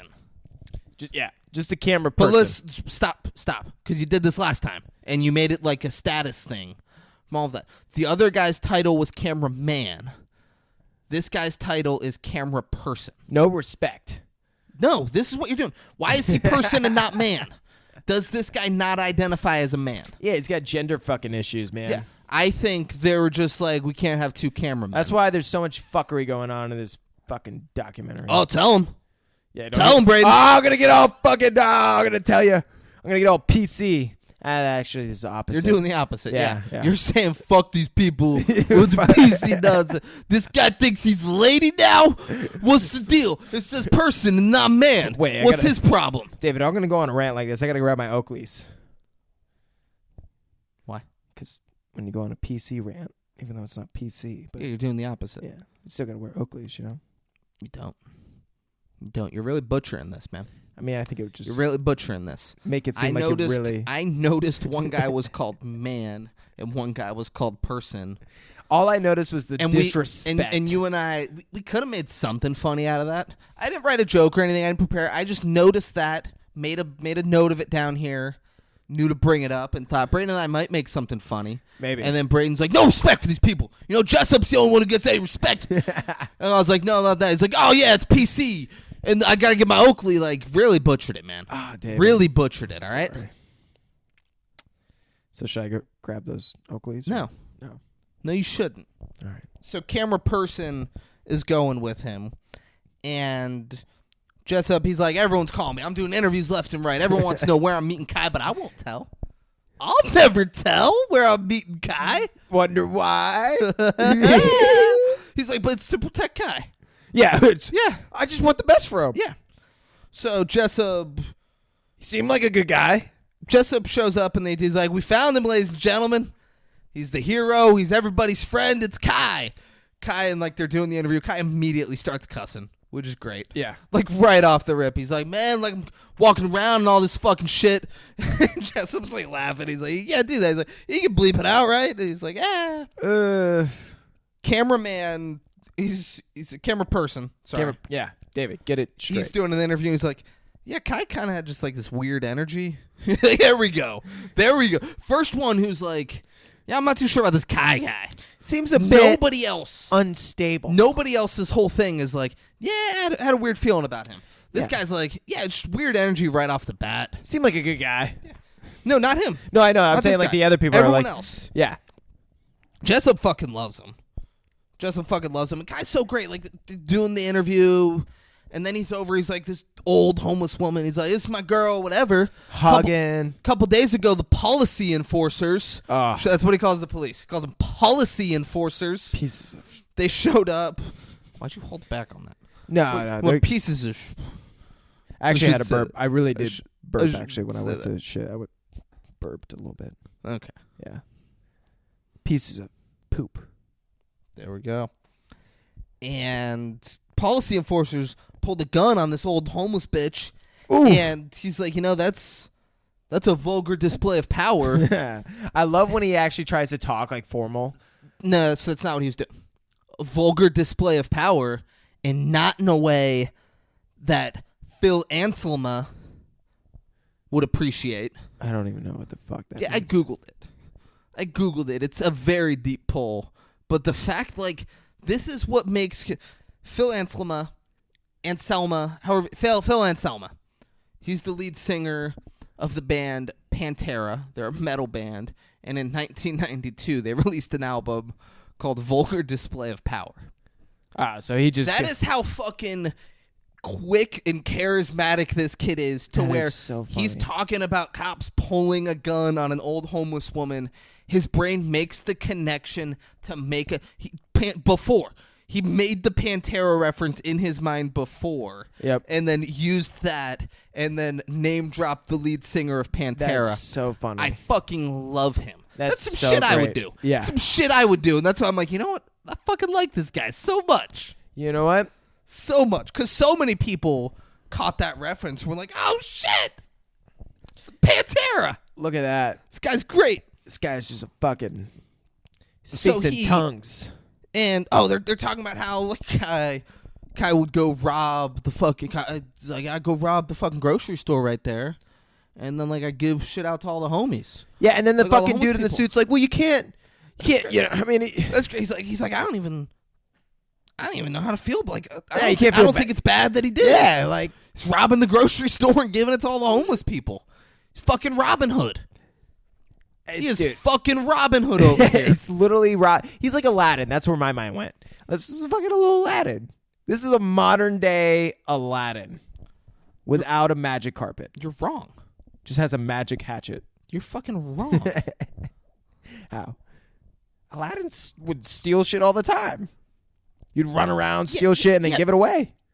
No. Yeah, I just watched the Aladdin movie. Yeah, he doesn't all the time steal shit and give it away. He stole bread. Him and his monkey stole bread And they gave it away. to these two hungry kids. Yeah. He does that shit all the time. No, he doesn't do it all the time. He does it once, and then later he gets all this power, and he doesn't help the fucking genie. He's like, I don't want to fucking help you. I don't want to make you not a genie, because I got to marry the princess. Aladdin is a piece of shit through and through. You're going to sit here. He is Robin Hood. That is the correct description of what he's doing. He's robbing the rich and feeding the poor. That is what Robin Hood does. Aladdin stole a piece of bread. He's a street rat. So I guess Aladdin there. He stole a thing of bread and then saw these hungry kids and was like, fuck, I'll give it to the kids. You got a good point. Robin Hood probably has a hatchet on him. Does too. that shit all the time. Not Once. just a bow. There's one scene in the movie where he steals and gives it to kids. But they were trying to make it. One. They're trying to make it seem like he does it all the time, though. Aladdin? No, they weren't. Yeah, they were. He was gonna eat it, and then like the 200 kids are over in the corner, and they're like, "Oh, you got the bread?" They're like kicking it, and they're all sad. And he's like, "Fuck, man." He was annoyed that he had to do it. And then he goes over and he gives it to So I kids. really have to give it. He's The like- monkey he's like- fucking told It's him like, to here's do some it. kids, man. The monkey's like, I'm fucking eating it. Yeah. The monkey's eating, and the monkey's like, Yeah, monkeys. The monkey's like, all right. And he goes over and gives to the kids too. Monkey see, monkey do. Yeah, does this shit all the time. Fuck you. They need some B-roll of Kai, other than the interview. Everyone needs some B-roll, David. So Kai's like, we can go to that guitar shop and I can play guitar for you. And they're like, it's fucking What? perfect. And then he goes, And just starts killing it. and here's my issue. Let me hear it. Jessup's like, yeah, and oh my God, he was was phenomenal. amazing. He was amazing. He was a showman. He was playing the guitar and he was singing. And at one point, he's like, pull back your hood. And he pulls back his bandana, all that stuff. And here's the thing. I liked it. Yeah. It was good. It's my type of music. It's no type of... It felt kind of like some Sublime when it's like the good Sublime. Yeah. Not overproduced Santeria and Yeah, Summertime, all that. Like that's all. I like it and all. Yeah. But like the better Sublime is like underproduced. Yeah. Bradley Noel in a crack house recording his shit. That's when Sublime's at its best. No. That's what it felt like. But he wasn't phenomenal. He wasn't this, oh my God, he's an amazing musician. Every record label needs to sign him. He was fine. Yeah, he was good. You know, it was a nice acoustic little track. Yeah. I mean, I might even listen to it in my free time. Oh, I definitely would. But There's a fucking musician later who I hate. Oh, I fucking hate Oh that my guy. God. Francisco Gabriel, God. Gabriel Francisco, whatever his name was. fuck him. He's like, and like I saw some videos of him. I was like, he's fine. You know, he's like a guy at a campfire with an acoustic guitar, and I'm like, that's exactly what he is. But this guy's a piece of shit for saying that. I love that he went. You know, I'm not fucking super fluent with going into guitar shops and but can you just go and grab any guitar and just start fucking If you have stroking those fucking? If you have a camera crew for a news station, and I'm sure they showed the front of the building before they went in, they're like, yeah, absolutely, come in. Yeah, for sure. But he actually does it all the time. He just goes in there and just hangs out in the guitar shop. If Kai, without the guitar people, walked into a guitar shop and started playing, an employee comes up to him immediately and is like, hey man, do you have money to pay for anything in the store? Yeah. And he'd be like, bro, like, I don't even have like anything. They'd be like, that's exactly that's something he says. Yeah. Where he's like, I don't have anything, man. Bro, like before you kick me out of here, I just want you to know, like, you deserve love no matter what you've done. You deserve love. There's 4 types of love. That's what he would have done. But like it would have thrown him out. I feel like I might have met this fucking guy before, man. I mean, you didn't. Probably not. Why? Definitely not. Well, this all happened in 2013. You lived here. What? No, but when did he go to? 3 months after this happened. He went to jail 3 months after. Yes. Oh, yeah. Okay. It was You have not met Kai. Man. Don't try. We're nipping that in the bud right now before this goes longer, and you're like, you know, I probably met him. We probably surfed together. I don't surf, but we probably surfed together. I mean, I met some people. You know what I'm saying? Yeah, I know people. No, I know people. Kai. Don Cheadle. Ever heard of him? Dude in the parking lot recognizes Kai. And this guy, he's the least fun person that recognized Kai. Yeah. Can we agree with that? He was. Everyone else is way more fun. He like just brings him a beer. Yeah. And just like weirdly talks. He's like, hope you have the hatchet. He's like, nah, man, they confiscated that. Like, we need to fix that, sir. Like this guy, I just. I bet he regrets that. This guy sucked. Yeah. Yeah. Yeah, he regrets. He's fucking drinking beer in a parking lot with a homeless person. At the end of the day, that is what he's doing. And like, does he have a normal job now where they're like, hey, you're on TV drinking beer with a homeless person? I was gonna say, like, his heightened moment of fame is being in this fucking documentary, suggesting that this fucking guy should have a new hatchet. Yeah, it's wild. So that happens. Jessa buys Kai some food and wants to lay out Kai's options. And he's telling him like, look, like Jimmy Kimmel wants you. They want to do this reality show, blah blah blah. Like here, I'm that's what Jessup's telling us. I'm sure Jessup said you have these 2 options because they're gonna pay me the most money to get you to do these options. So you should do them. He's like, I'm sure that's how the conversation goes. He's like, I want to map him out as fair as possible, give him all of his options, really explain it. And Kai's response was, you know, I think I just want to go to the Bay Area and smoke weed. He's like, man, this is chess. It ain't checkers. Who said that? Oh, the lawyer. After he said that. Jessup said that? Yeah. After he was like, I just want to go to the favor. Leave the fucking Training Day references to me, all right? He said it so many times. I'm like, now I got it memorized. Yeah, but I don't know if that was... Yeah, like the time and place? No. No? No, I didn't love it. Yeah. You know? Yeah. There definitely would have been a point somewhere in here, and I'll use it. I'll use it, and that'll be great. And it might not be this chess and ain't checkers. Might be a different Training Day reference. Might be. You got to live and learn, but now David. wasn't the time. You got to live and learn, all right? Now wasn't the time. You know what you should have cut me off when we started and then pretended like Jessup acted like Denzel Washington in the beginning of the movie when he meets when Ethan Hawke meets him at the diner. Yeah. That would have been better. Should have done that. He's like, you want something to eat? And Kai's like, nah, I'm good. And then, like, he was reading the paper, and Kai tried talking, and he's like, you know what, I will get some food. He's like, you fucked that up already. Yeah, that would have been... You should have done that. Yeah, I guess I should have. And the Kardashian producer, she can't believe it. She's like, I'll send him a limo filled with weed to come meet us. And once again, don't put that in the documentary if that's not what you guys fucking did. Yeah.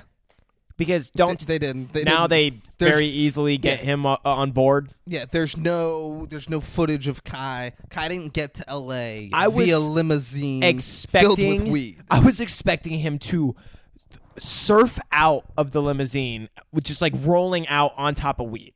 Like he wasn't never sitting in a seat. Yeah. He was just on top of all the weed. He had to get in through the sunroof to get in there. Yeah. Like and when they opened the door, it just fucking piled out. Yeah. Jessup told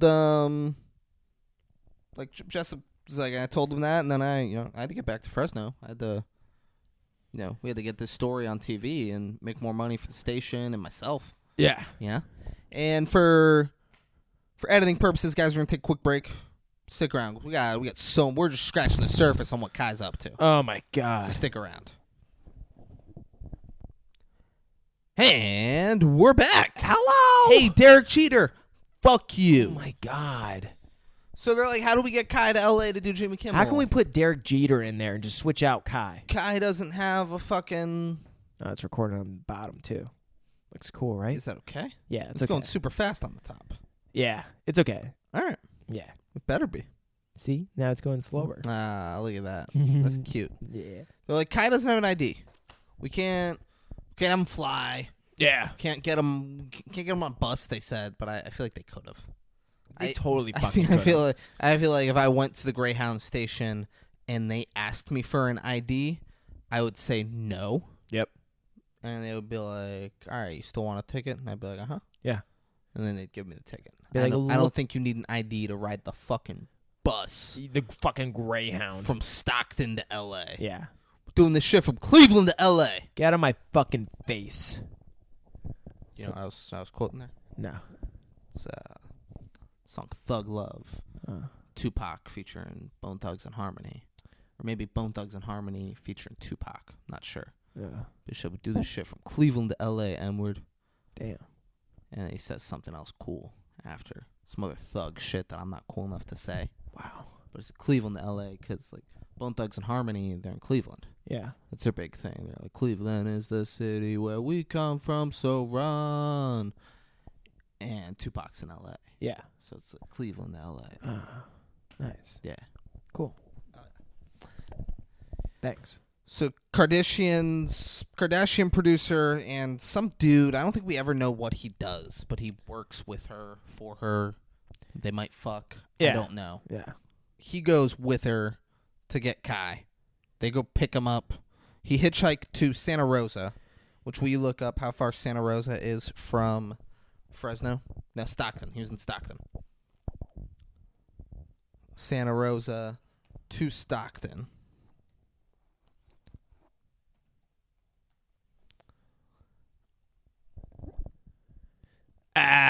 108 miles. 108 miles, Santa Rosa to Stockton. Now, before you exit that, I want you to do Santa Rosa to L.A.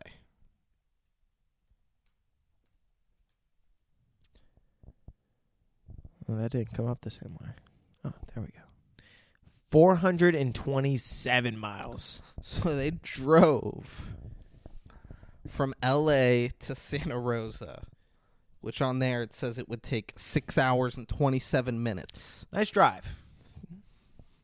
To pick up Kai and then bring him back. Yeah. So that's 12 and a half. That is 13 hours in a car, half of which Kai is with you. And they said when they were like first picking him up, like, oh, wait, we're picking up a dude who smashed some dude's fucking skull in for like a 7 hour, probably over 2 days, probably like really like you're with this guy for like 2 days. Not they. Just the dude said that. Yeah. But she sees no issue with doing this. yeah. And she gets so much worse about that. Yeah. About her fucking boundaries with this. You got trust issues a little too much.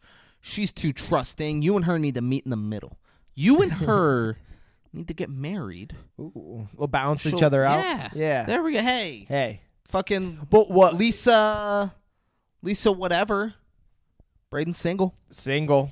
Like a Pringle. Ready to mingle. Despite all that weird shit he said just now, he's a great guy.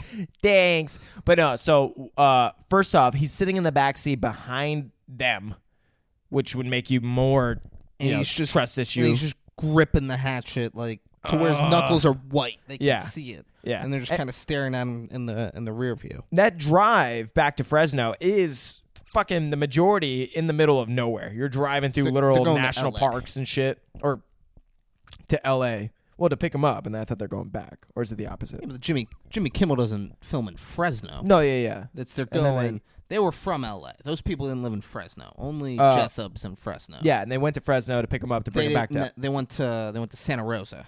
Oh, okay. You got it on your thing right there.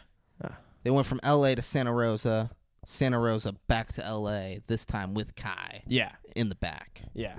Which, so many opportunities. When they got there to pick him up, she made a point of saying Kai gave his backpack to someone that seemed like he had less than Kai. Yeah. And Kai gave it to him. She's like, oh, that's pretty good. Like, she's just thinking in terms of, like, that'll be great for the reality TV Oh my show. God, it's going to be so good. This will be so good for the Yeah. show. You just give it, he's like, hey, man, you need it. Like, come on. Yeah. Like, all that stuff. She's like, this is going to be fucking They're perfect. thinking they're going to get a reality TV show, which, keep in mind, reality TV is not reality. Everything is scripted. But for some reason, she's in delusion, and she thinks, oh, we're going to get the day in the life of, like, a homeless guy, and we're going to be able to see. She's not delusional thinking that it's not scripted. Well, She produces them. No, I know, but she went on a point to be like, we're going to be able to see in a part of reality that deals with homeless people in a way that we've never been able to see before. Like, he's going to bring us into this world and show us. Like, they said that at one point where they're like... So she kind of says that, but she's saying... She's not delusional thinking that's what's going to happen. Yeah, She thinks this is what we can make happen. Yeah. She's not Where dumb. he's gonna be able to bring us in. She's not dumb. She knows she's going to script out what she wants it to be, and then that is what the show would be. And then wasn't she it doesn't the- think she's going to luck into Kai doing all this shit, and they just happen to be filming it. And then who was it? She Was knows how it works. She fucking does it. And then what did they cut to was it the camera person that was like, yeah, that's... Way later. Okay. Yeah. They have Kai sign a contract as soon as he gets in the car. I'm sure they lowballed the fuck out of Kai on that contract. I'm sure. We'll give you $20 and a Kit Yeah, Kat bar. I'm sure it's disrespectful. I want to see the contract. Yeah. Because I'm sure it's very disrespectful. And they had some fucking deal where like, hey, we'll be in this documentary, but we can't show the contract. Yeah. Jessup made a million times whatever was on that contract for Kai. Yeah. Jessup was getting so His much suit more. that he But wore here's in the thing, this though. was paid for. The guy that's with her says Kai took 10 minutes to sign the contract, and he did it in hieroglyphics. I actually think he did that as a way to seem like he's not as smart as he is, and he probably really knows, like, I'm not obligated by anything in this contract because I signed it in fucking hieroglyphics, and they're stupid enough to believe that that's how I would actually sign this contract. He's like, yeah, go to a judge, say breaching the contract. Judge would be like, the fuck is this all This is over fucking the contract? scribbles, dude. Your fucking kid could have wrote this. You're saying this is a legally binding contract with him? Yeah. And he has to uphold it? Fuck you. Yeah. His name is Kai, not fucking guy shoots archer at fucking dinosaurs. I don't know what the fuck he drew on that. It was like, but it wasn't just like hieroglyphs, bro. Like there was stick men. Stop. He's not guy shoots archer at dinosaurs. It's like, bro, it was ridiculous, bro, what they showed on the fucking contract. It looked like cave drawings. Yeah, It's that's like what I'm saying. caveman. Yeah. Guy shoots archer at dinosaurs. Dinosaurs. Yeah.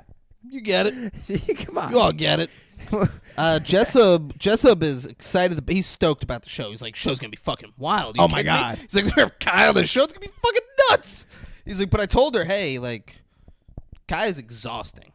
Like spending any amount of time with him is fucking exhausting. Like, just be ready for that. If things get weird, you can call me. I'll talk to him. Like, just let me know anything I can do to help. And Because this is his goal. He's like, he's a fucking small-time local news in Fresno field reporter. She is the producer for Keeping Up with the Kardashians. Yeah. He is like, I will suck Kai's dick in front of you if that's what needs to happen in order for you to like me and like want me to do stuff. Listen, I know those Kardashian bitches are crazy, but Kai is like on a whole nother fucking level.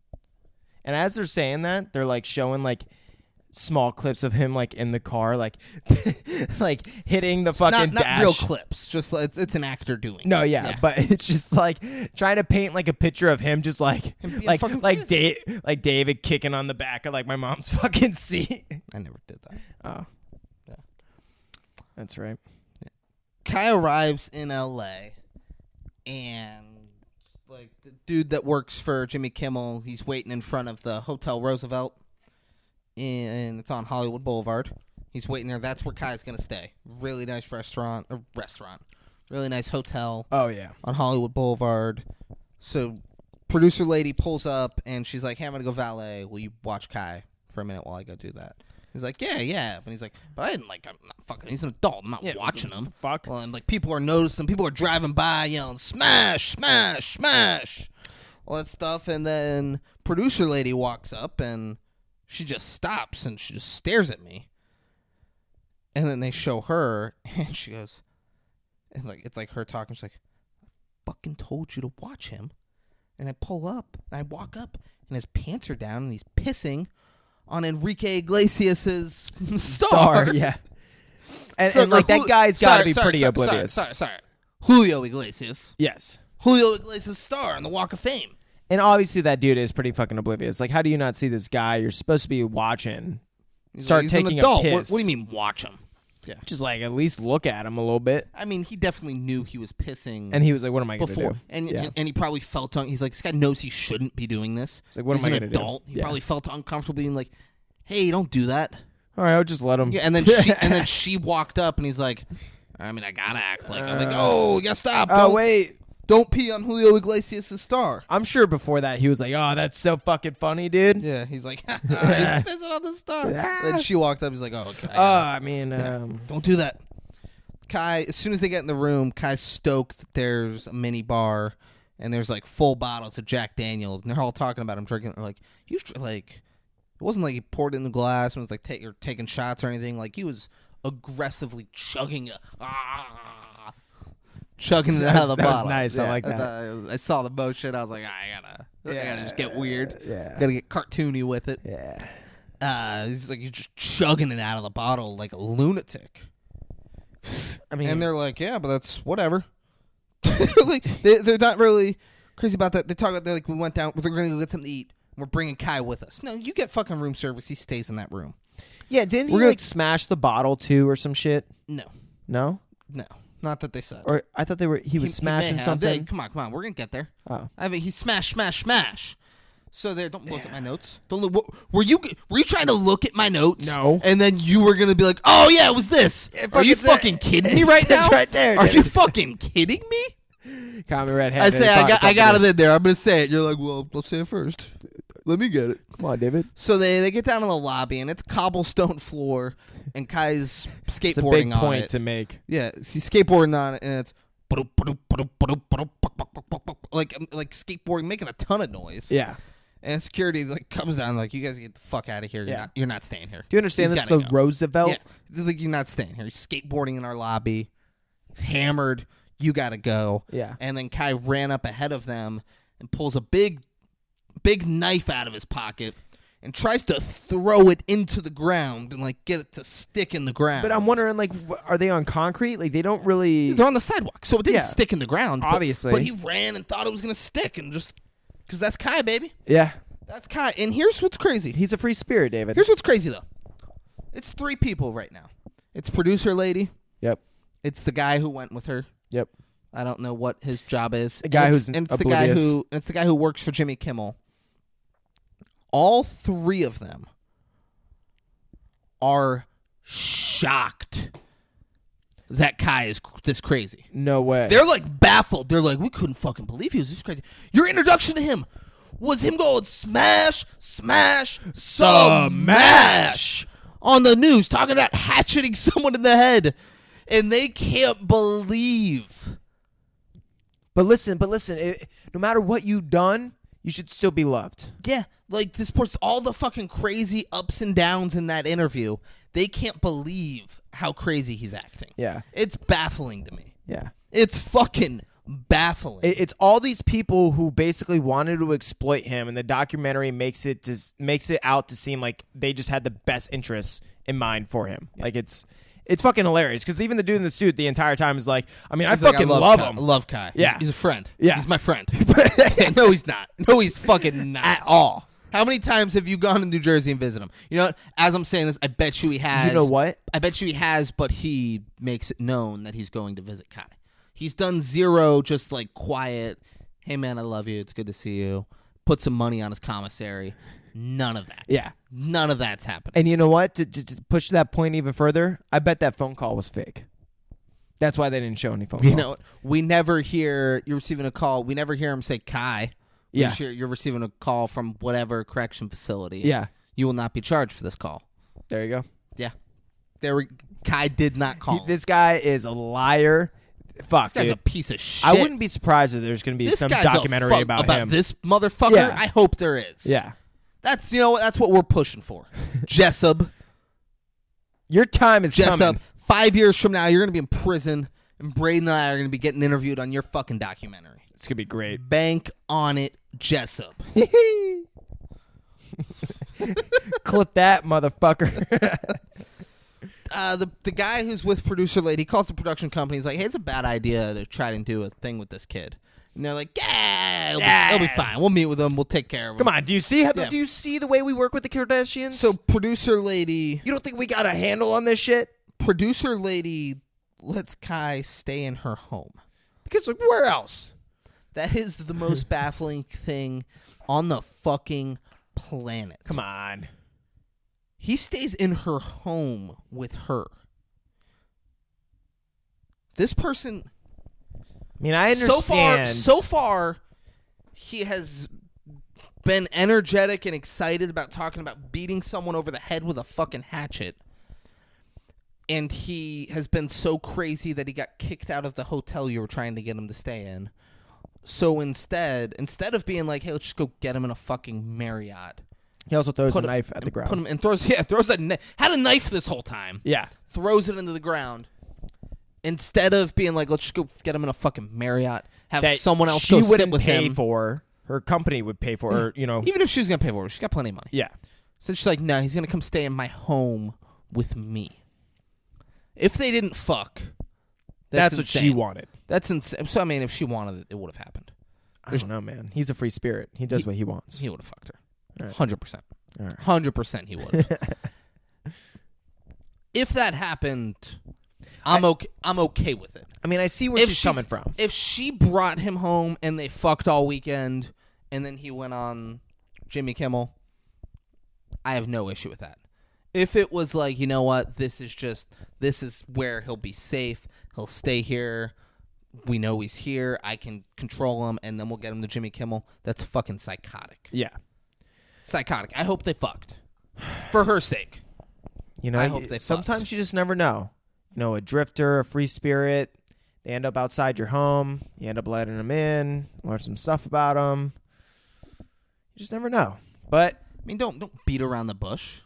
End up letting them in. So we talked about her in this episode already, and you're gonna beat around the bush. I was waiting for you to be like, as if it's like a wink to the listeners who know what you're talking about. We already talked about it. yeah, you know, like I see where she's coming from. Yeah.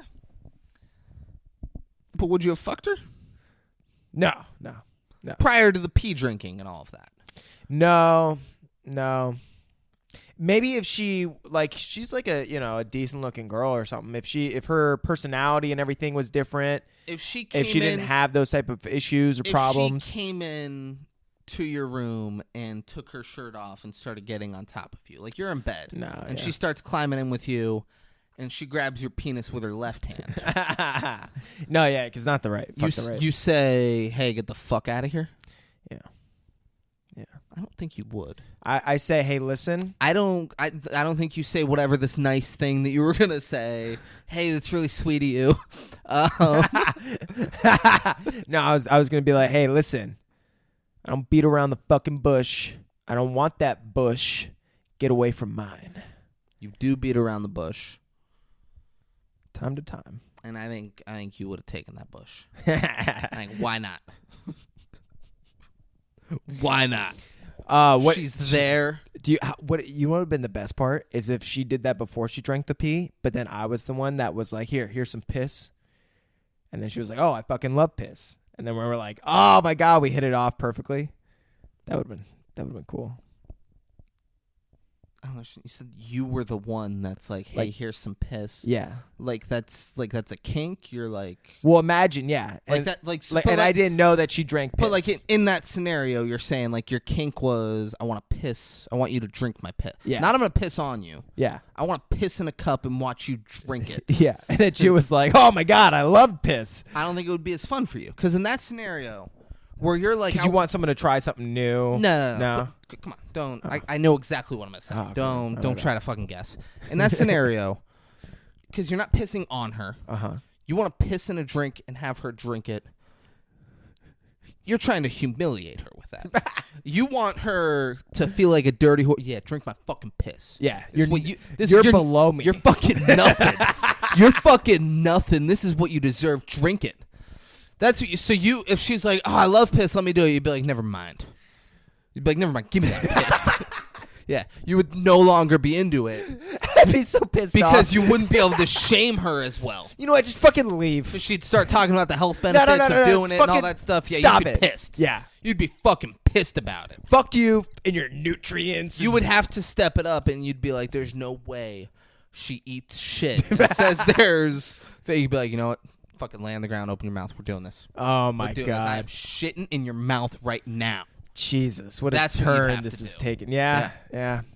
It's a good point. What a turn this day. You made this turn. Yeah, I mean, there's got to be some type of power dynamic, David. That always has been. Always is. Oh, my God. Always is. So what about Kai? So producer lady, she's like taking the Kimmel, and she's like, "I don't give a fuck about the show anymore." She's like, "This guy's fucking great. I'm dropping him at Kimmel head." She's like, "I'm kind of like, this is probably the last time I'm ever going to see Kai, and that's probably for the best." She's starting to think. She's finally accepted probably not doing a show with him, and I probably shouldn't do a show with him. Let's just move on. She's starting to think, oh, you know what would be easier? I could just get Kim Kardashian to hatchet someone, and we could just twist this whole thing around. Make her the Hatchet, Wielding Hitchhiker, and this way I can have more control. Still get the same premise market it the same way. Who knows? Maybe even take it further. God, you fucked this up, man. What? There's something so much better you could have done. Oh, I'm sorry, David. I'm not a super genius like you. So much better you could have done. Let's hear it. She was probably thinking, you know what? I'll just turn Bruce Jenner into a girl. So much better. So much better. Like, that'll be great for ratings.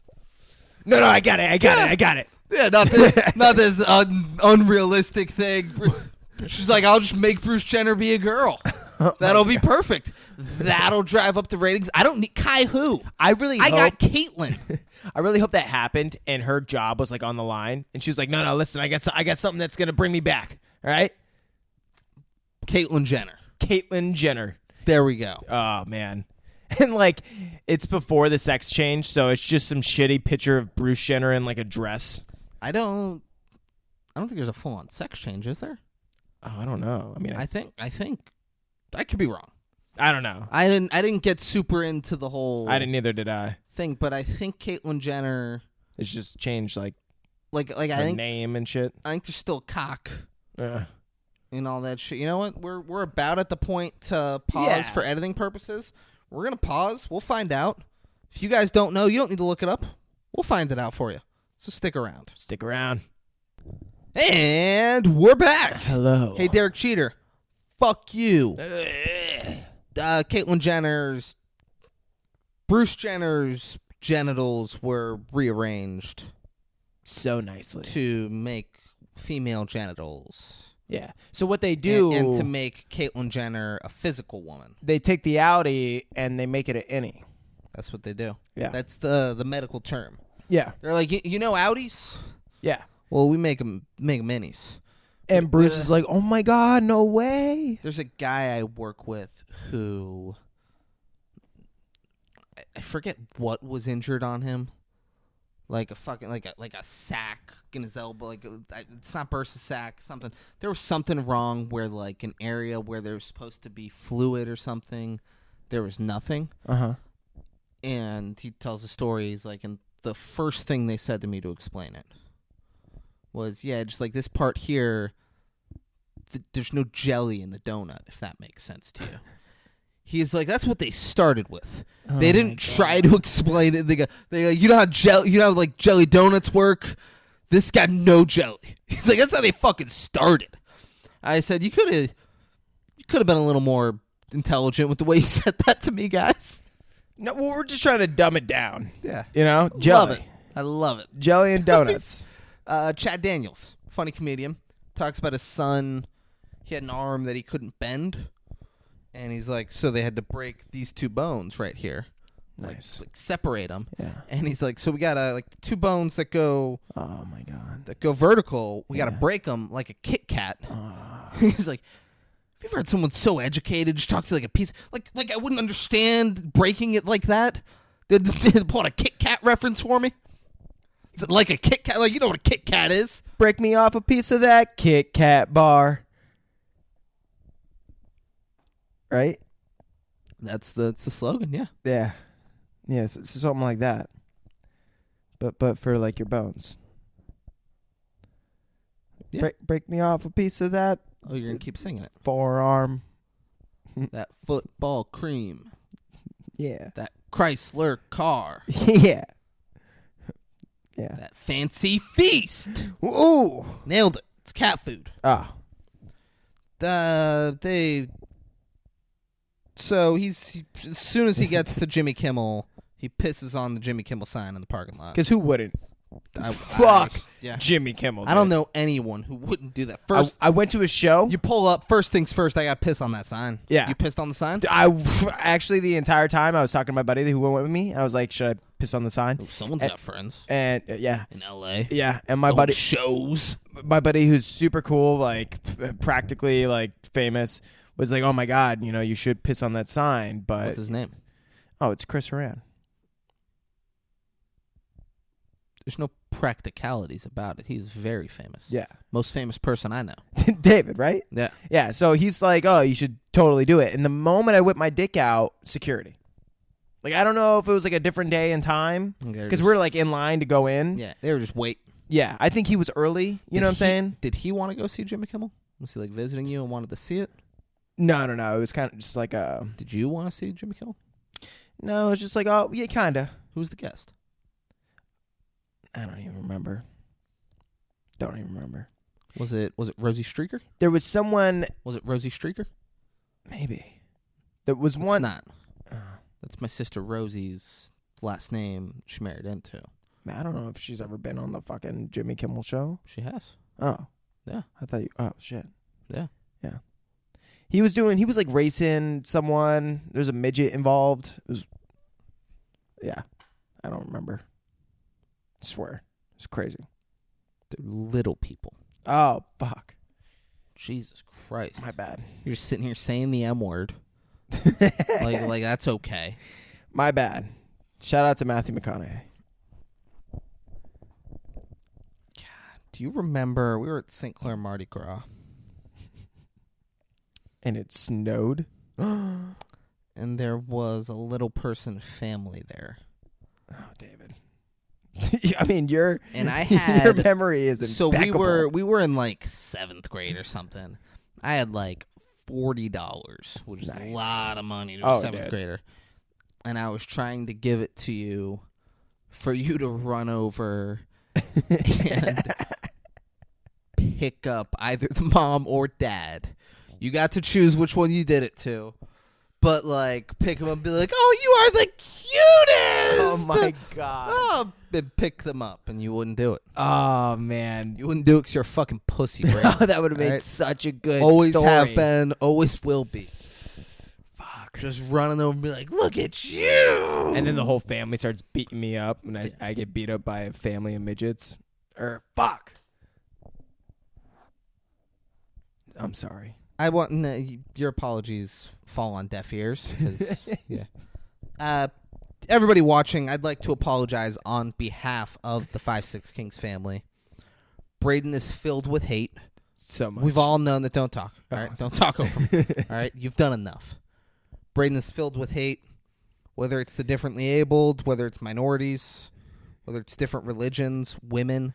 Braden doesn't care. He hates anyone who isn't perfect. Got high standards, bro. He hates anyone who isn't a white man above 5 feet. How tall are you? 10 inches. Stand up.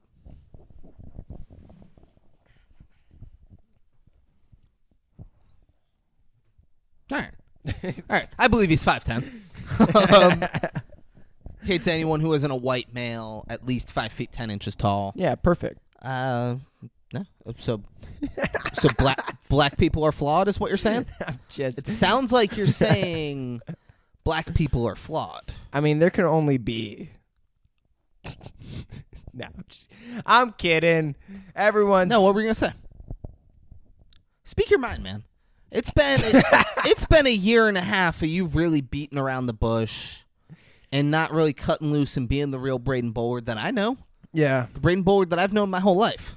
that's a good point. So let the viewers, let the listeners in on who the real Braden Bullard is.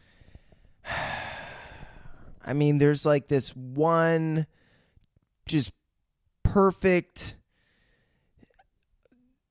kind of human that can only be perfect because of their qualities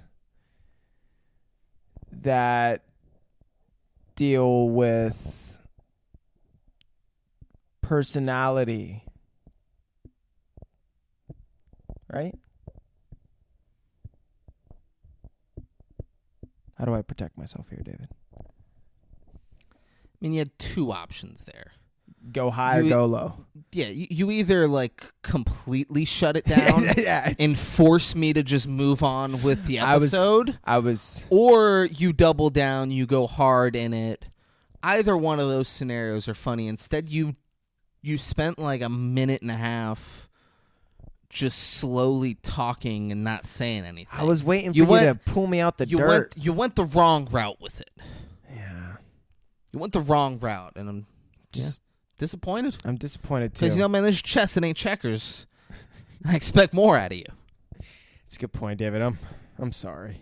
Jimmy Kimmel gave Kai an envelope with, Jessup doesn't fucking know how much. He says like $500 in it. And then Kai... Which is like so little for someone who just traveled all the way that he did to be on the show. Kai, they paid for the traveling and all that stuff. Kai can go fuck himself. I don't want to hear it. I'll ask Rosie Streaker how much she got paid to be on Jimmy Kimmel. Jimmy Kimmel is rich, exploiting this guy for himself. Gives him $500. Jimmy Kimmel's a very nice, cool guy. He's just. I was gonna text her and say, how much did you get paid to be on Jimmy Kimmel? And then I was gonna announce it when she texted me back, but then you realize she probably doesn't want that out there. It's possible she signed something where she's not supposed to tell anyone what she got paid, and she's like, "I'll fucking tell David. I don't give a fuck." And then you tell just me, go and then I say it expose. here, and the millions Around the Are you world. fucking kidding me, dude? What? The millions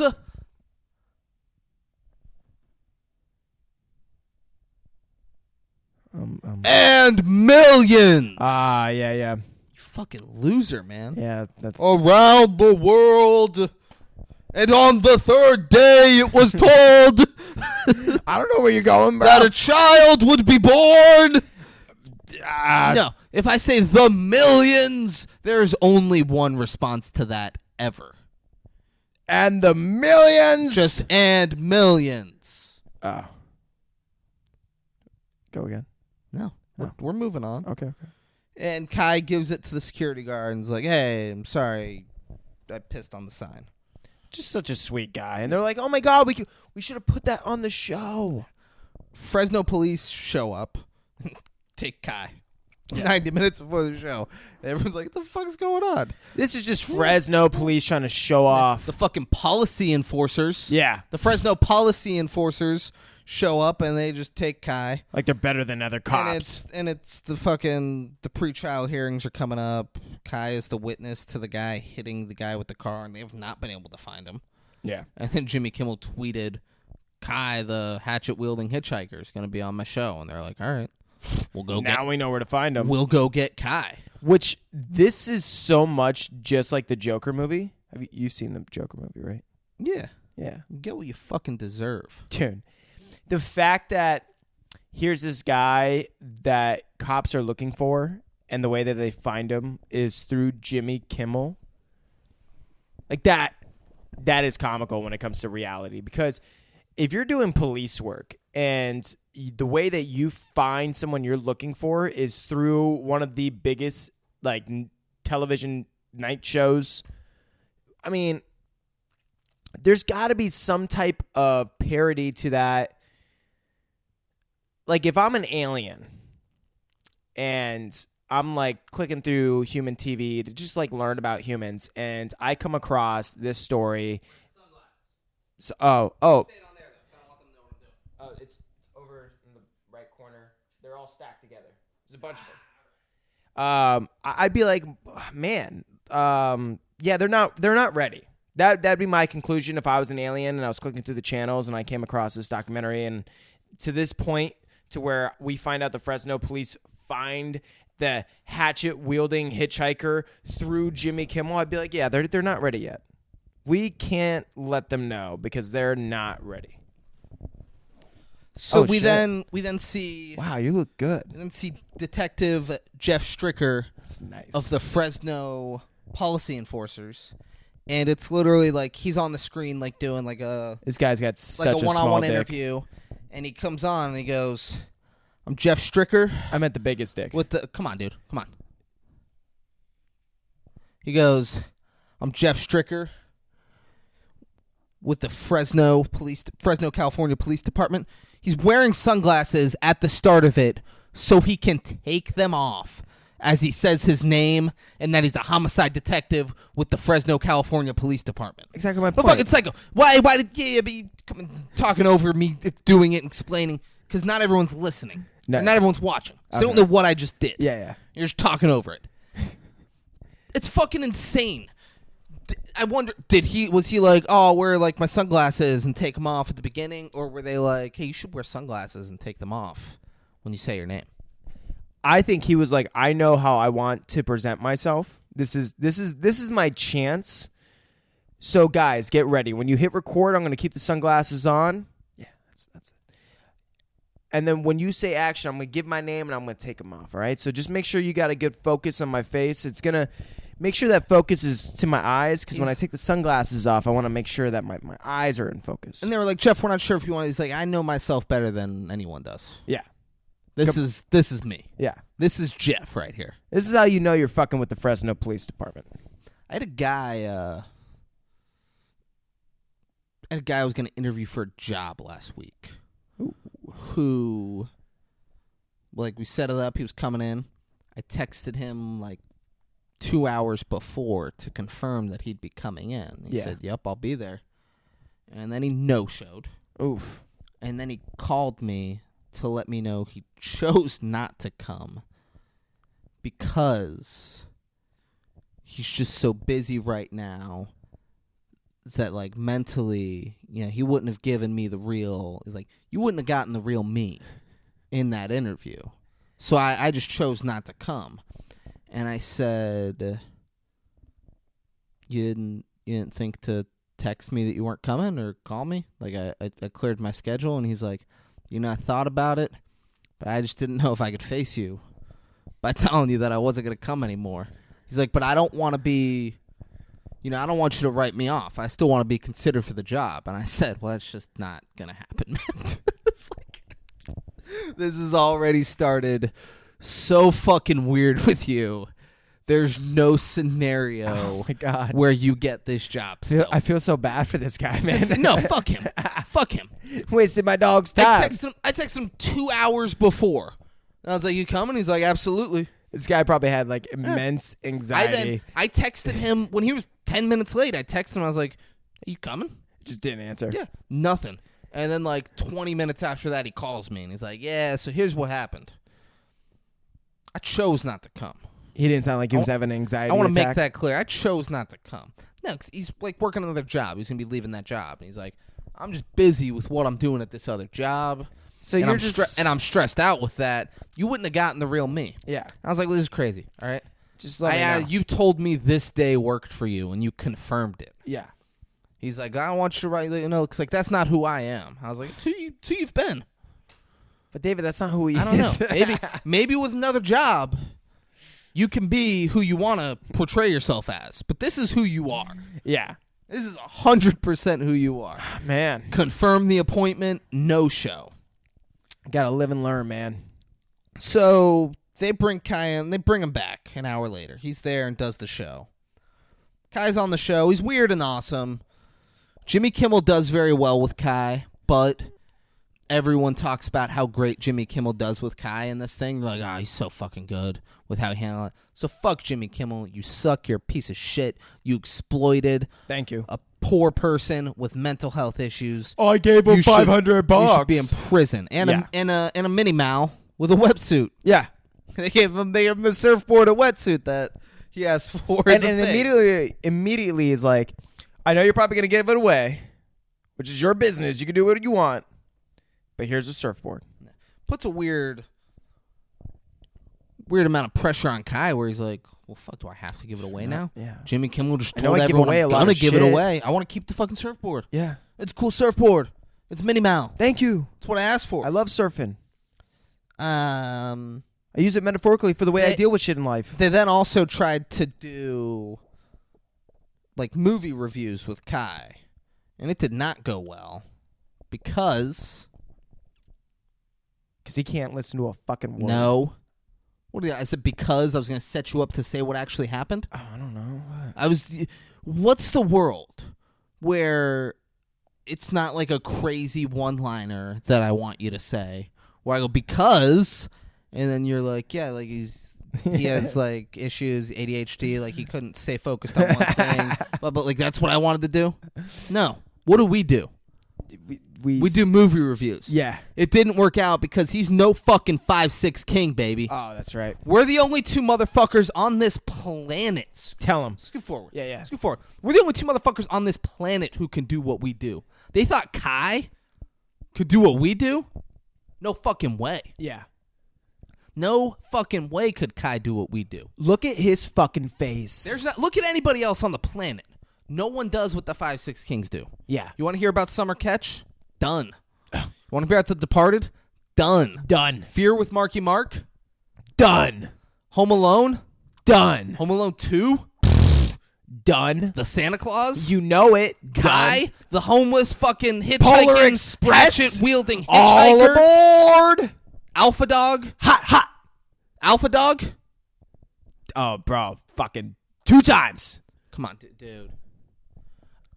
You were supposed to say one word. You know what? Kai could do this better than Braden. I'm saying it. What? You were supposed to say one word this whole time. What's that word? You said it a bunch. You were saying it at the beginning. That's what you started out saying. Done. I was going to say Alpha Dog. You say done. I was gonna say Alpha Dog again. Done. Yeah. And say, well, bro, we did it twice. Don't you remember? We did Alpha Dog 2 times. I'm the hype man. I'm thinking about hype things. Your hype man the hype man says one thing. He says done. Done. Yeah, you want to be the hype man. Yeah. You said it. Okay. You do what the main man needs you to do to hype it. It's back. You don't take. No, we're done. No, we're done. We're this could have done. This could have been Like the that. Instagram clip. Oh shit. Us being in sync. Us being a couple of show ponies here. Well, I guess Shitting on Kai, showing him what the 5'6" Kings do. I guess we're done. Like that. Shut the fuck up. Shut the fuck up. He was wild. He's doing conspiracy theories. He's all man. over the place. Yeah. He's just got such a great look in his eye when he's talking about it, though. So Kai keeps drifting. He's a star. He's getting recognized everywhere. Yeah. It's awesome. They don't say he's fucking chicks left and right, but he's fucking chicks left and right. Oh my god. Just nonstop. Yeah. He got a face tat. Because who wouldn't? He's surfing. He's not a good surfer. Yeah. I was disappointed. The way he was talking, he was like, oh, he knew Minnie Mall by name and wetsuit, and he's like, Plays the guitar, want to get sings. some Mavericks, get a Minnie Mall, and then he's just not good at surfing. I was like, Yeah. he's better than me, Yeah. but like, But that's not saying much. He's not out there like surfing. Fuck you. He's not out there surfing well. You're not like, whoa, look at him surf. And then apparently Justin Bieber reached out to him. He didn't do anything with Bieber though. And then on Right This Minute, which like right this minute or on right this on minute? the show Right This Minute, I'm not familiar with it. They're talking about Kai, the homeless, and like this guy made a huge. This guy's been a this guy Kai. He's been a huge hit, and this guy goes. More like a huge smash. Smash! No, he's a fucking loser. Oh, yeah. More like a smash hit is what he should have fucking said. Yeah. A huge smash? That doesn't make sense, you fucking loser. On Right This Minute, did I get his name? Was his name on there? No. I just put Right This Minute loser butchering a dumbass joke. ... Huge smash. Fuck you, bro. It's funny because the documentary More like a huge smash, right? Because you say it's bad. They're like, this guy. It was like a dumb joke that Braden's done a few of them this episode where he knows it's not getting a real laugh, and he does it like that. I thought they were funny. Shut the fuck up. No, you didn't. You know what you're doing when you do it. Don't act like you don't know what you're doing. What do you mean? Don't act like you don't know what you're doing when you do dumb jokes and you're like, What are you talking about? Fuck this guy. Fuck this guy. He sucks. Yeah. Fuck this guy. Fuck the show. If Right This Minute is still a show, fuck all of y'all. I hope Fuck that guy all y'all. listens to this and just picks a fight with you. I got your back. Don't worry. You say that like I don't hope that happens. Like I'd be like, oh shit. He goes on the show. Oh, He's like, these fucking podcasters. Oh shit, we went too far. No, man. Right This Minute guy's really upset. That's best case scenario because Right This Minute gets more viewers than the 5'6" Kings. Yeah. I'd be stoked if he was like, oh, you guys think you don't like my joke? You didn't like my huge smash joke? No, it wasn't a joke. Yeah. It was you said words incorrectly. Yeah, he's scared to give us that audience. Fuck that guy. We're back in Fresno, California. It's 3 weeks after Kai's gone viral. And it's the pre-trial hearing for the dude that Kai hit with the hatchet. That guy's on trial for hitting someone with his car because you can't do that. Yeah. And the camera person, not cameraman, camera person. Thank you. He's questioning what really happened. He's like, like we all think Kai's this hero, but I don't fucking know. Like, they show that now, which is great. He's Kai in court. Like he's raising both his hands. He doesn't know which hand to raise when he's being sworn in. Yeah. And then like Kai, they're like, "See, did you roll him a joint when you got in the car?" He's like, "Yeah, I did, for sure." So like the guy is saying that Kai rolled him a joint. They smoked a joint in there, and that Kai told the driver, like got him fucked up, and said, we're ghosts right now. We're so high, we're ghosts right now. We could drive through that truck in front of us, and we would just go right through it. No one would even know we were there. That's what the guy says Kai said. Kai says, no, he didn't do that. He said the guy looked at Kai and said, I've come to learn that I'm Jesus Christ. Or he told Kai before that he raped a 14-year-old girl. Oh, yeah. And that, I've come to learn that I'm Jesus Christ and I could do whatever I want and get away with it. And, watch this. And then he hit the guy with his car. Both sound very believable. They do. They probably both happened. Yeah. Probably. That's what I'm thinking. Kai got out and hit him twice with the back end of the hatchet. Yeah. And then, he still wasn't. And Kai's talking, he's like, I hit him twice and he still didn't let it go. So I flipped it around and, he's not doing smash. I'm smash, surprised smash that guy did not which die. Is disappointing that he's not doing smash, smash in court.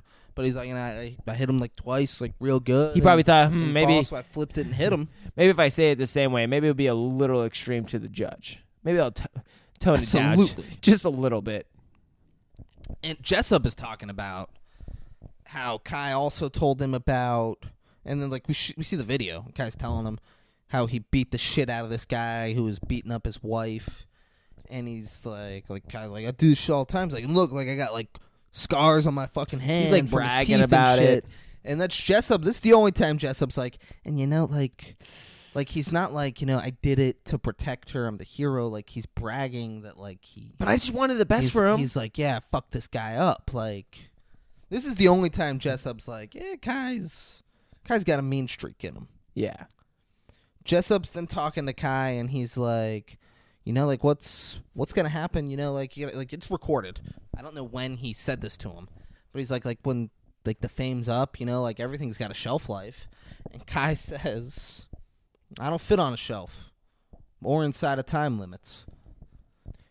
Which is a great response. I mean, he's God. This fame has got a shelf life. Well, I don't fit on a shelf. I'm Kai, baby. And I don't fit inside of time limits either. He's a free spirit. What can I say? I love it. Yeah. He's talking about he's and people aren't just into it because I'm just this crazy badass that saved a lady. People enjoy that. I'm a pretty sick musician, and I got record companies that wanna hire me, and I'm a surfer, and people are into all this other stuff about me too, which is partially true. But yeah. But you were a homeless drifter, and the fame's getting to his head. Yeah. A little bit. You were a homeless drifter that no one cared that you played the guitar well or that you tried to surf. Yeah. Prior to smash. Yeah. No one gave a fuck about that. Yeah. We then meet maybe my least favorite person in this whole documentary. Let's hear it. We meet Gabriel Francisco, lead singer of the Redcoats. So, I mean, it's just so funny the way that everyone in this documentary is just trying to use and benefit. But here's one thing I'll give Gabriel credit for. Huh. Gabriel doesn't hide that fact. No, he doesn't. Everyone else tries to hide it. Gabriel Respect. said, I did a show with Kai. People asked if we wanted to do a show with Kai, and I was like, yeah, of course I do, because I wanted Kai's fans to become my fans. It's like Rock Band. Where, that's what we do. You do a show on the game Rock Band, and afterwards, it's you gained 50 fans tonight, stuff like that. We're winning over the audience. Yeah, if we go, Kai's gonna draw a crowd, and if we just smash it, and he's people are gonna be oh, those guys are really good. I'm gonna be a fan of theirs. This part is fucking crazy. But let me get into this. Yeah. He calls Kai a fucking the campfire acoustic guitar player. He's not bad, which kind of funny. Yeah. I don't think Gabriel Francisco's that much better, probably, though.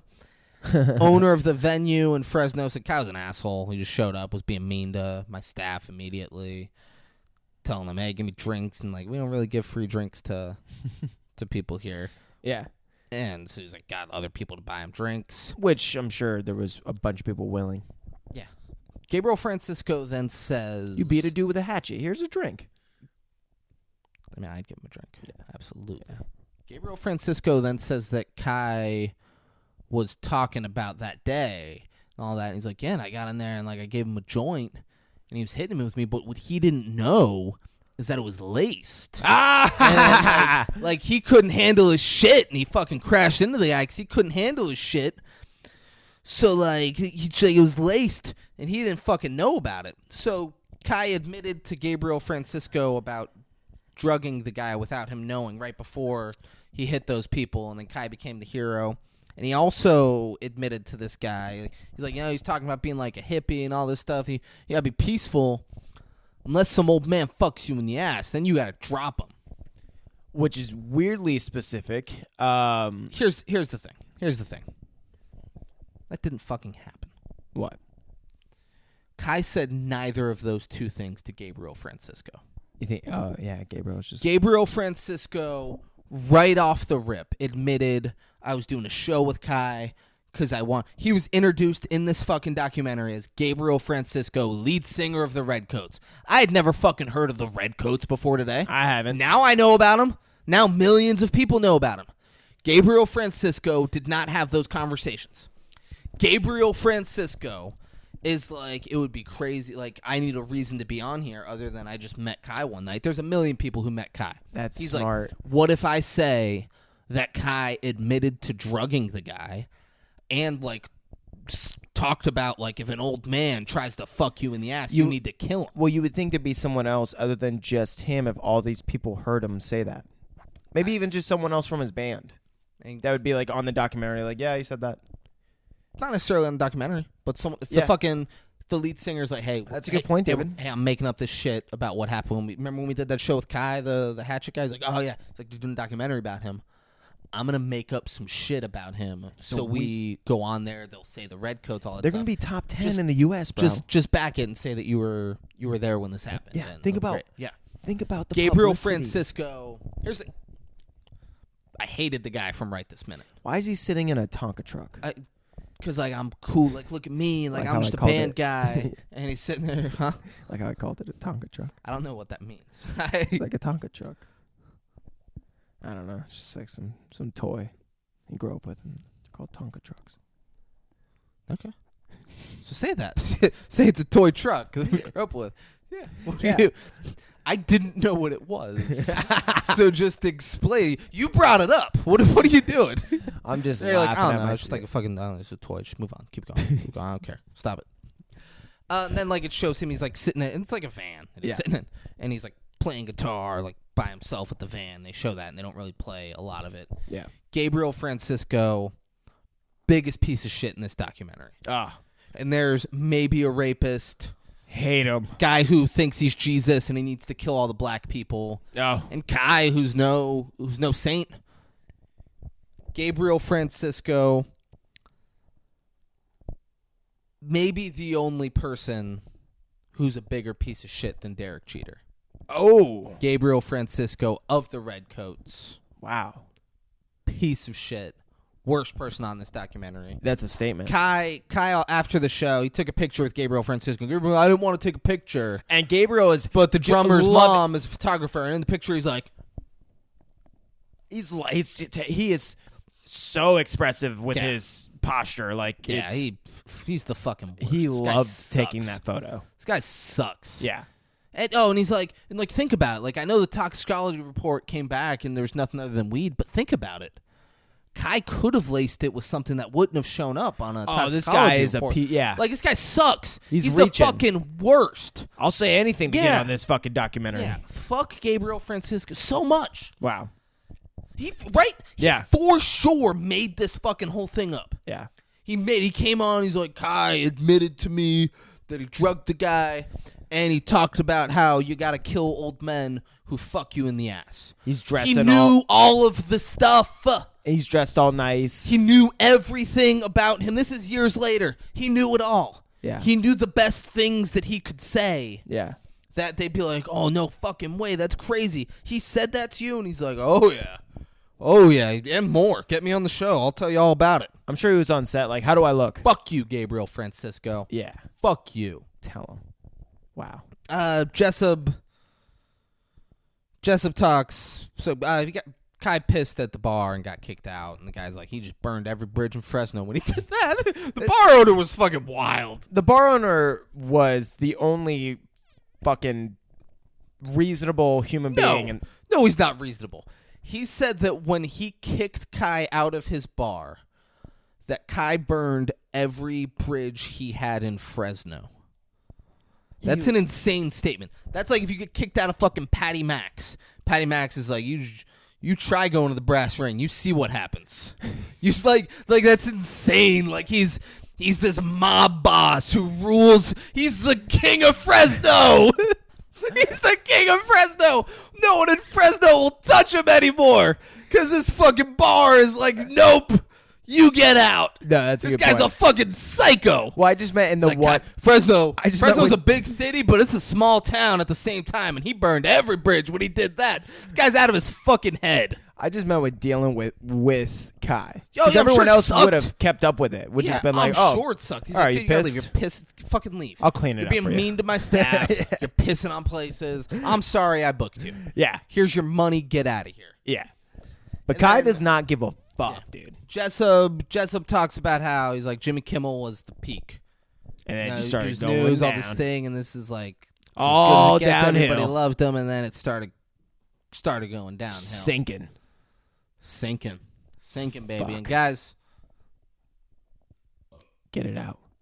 Nice. tell me what to do, man. Don't tell me what to do. For editing purposes, we're going to stop recording. And I'm going to tell Braden what to do. He's going to hit stop on the record button, Should I do it now? and then we'll be back. So stick around. Now? Okay. And we're back. Welcome. Hey, back. Derek Cheater. Fuck you. Yeah. Hey, Gabriel Francisco. Eat a dick. Eat Wow. it. Not like sexually. I don't. Like you gotta chew it. Oh, I'm gay. I want it to be like an already dead person. You go to the morgue. They cut off the dick for you, and then you eat it. And it's That's like, what I want. Nothing sexual about it. You're doing it for substance. Yeah, and it tastes very bad. Yeah. That's what I want for you, Gabriel Francisco. So Kai says there's 4 different types of love. 4 different. Listen up. There's putting up with someone. Yep, There's liking someone. that's right. There's liking someone romantically. Uh-huh. And then there's love like you're willing to kill for someone. Sacrificial love. I don't think I've ever heard a better explanation about love. I mean, that's It's to a those, T. those are the 4 types. Yeah. Name another type of love. I'm sure if Gandhi was still alive, he'd be like, that's... Hey, you know my feelings about Gandhi, all right? Let's not act like he's an authority on anything. yeah. All right, he's a fucking pussy. Oh, Yeah. I'm not gonna eat. We did go over I'm that. not gonna eat until the Muslims and the Hindus get along. Yeah. And They everyone's need like- to stop fighting, or I won't eat. And everyone's like, oh my God, he's so great. He's so brave. Yeah. Fuck you, dude. Oh my God. Fuck you. But I'm sure he would still have something to say about it. So we're in New York. It's Friday, May 10th, 2013. Kai posted a crazy thing Oh, David. about being locked in his room. Who gave this used. fucking guy a Twitter account? Where does he get his Twitter account from if his phone's always dead? You know what I'm saying? Like, Yeah, and was this the... No. That's not the one.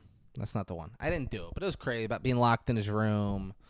But fucking, they had the demon in me, blah, blah, blah. It was weird.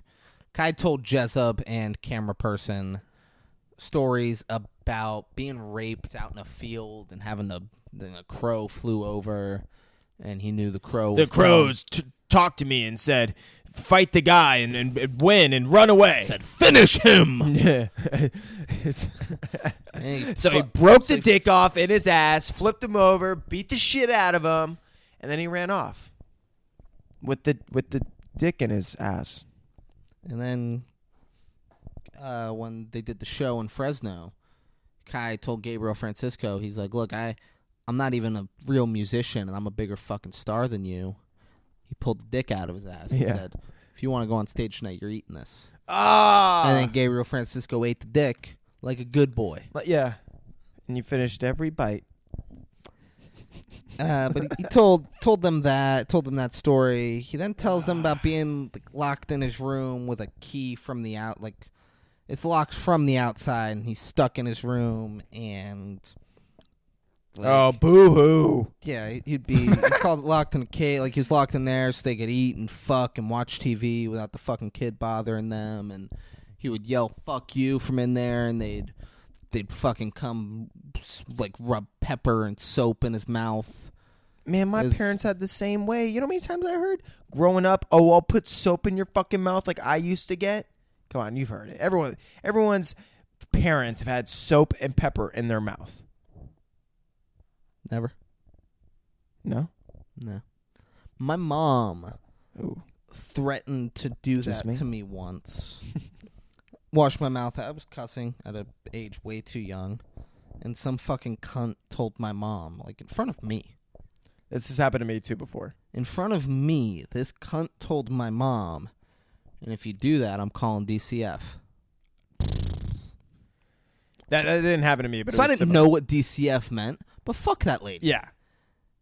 My mom, here's the thing. My mom, Mary Breen raised 7 fucking kids. Yeah. If number 7's cussing and she's like, I'm washing his mouth out with soap, she's allowed to do it. Yeah. Yeah. And you know what? Mary Breen, I fucking dare you to try to do that today. See what happens. But oh man, that's what I told my mom back in the day. Like, 4th grade. I was like, fucking do it. do it. I Do it. fucking See what dare you. happens. Then she came towards him and shoved her to the ground. He's like, come on, get up, do it. Yeah. Fucking do it. Oh, what? Did you lose the soap? Yeah. Fuck that cunt, right? Yeah, For dude. saying that to my mom. Like, fuck you. Oh my god. That is something I fucking despise, is when someone else feels validated enough to speak to someone else's child for another parent. Yeah. Like, go fuck Speaking yourself, to dude. the parent in defense of the child. When my situation, the woman talked to me in front of my mom, and my mom kind of like chuckled. The moment I walked away, I was like, "Fuck that woman." I was like, "Screw you for letting her talk to me like that." Where were you? She was like, "You were cursing up a storm." Oh, and the lady told you to stop? Yeah. I don't care about that. That lady's right. That lady's probably right. Yeah, but my mom was already telling Someone me. telling my mom not to discipline me. Not to discipline you. She told my mom said she was gonna wash my mouth out. You don't listen to me when I talk, man. I thought you had this shitty story. No, I thought you said about some lady. This lady told my mom she was going to call DCF, which I thought was some like child fucking, not like for your mom to get in trouble. I thought for you to get sent off somewhere to like a place that's fucking abbreviated as DCF. they would take me from my mom because she's abusive. Oh, I thought it and was shouldn't because be you're a caring bad for kid or children. something. No. No, she told my mom if she washes my mouth out with soap, Oh. she's going to report her Wow. for child abuse. That's like double worse. to have her, and she's 6 of these fucking things. Yeah. To have her, oh my God, she's 7 of these fucking things. This woman's Oh, got no, some stop. I just got the number of kids in my family incorrect. It's a lot of kids. But fuck me. Fuck me. I've known that my entire life. I've known how many fucking people are in my family. You're technically right. I just said you are the 7th. I said she has 6 of these things. I did not exist in that scenario. Yeah.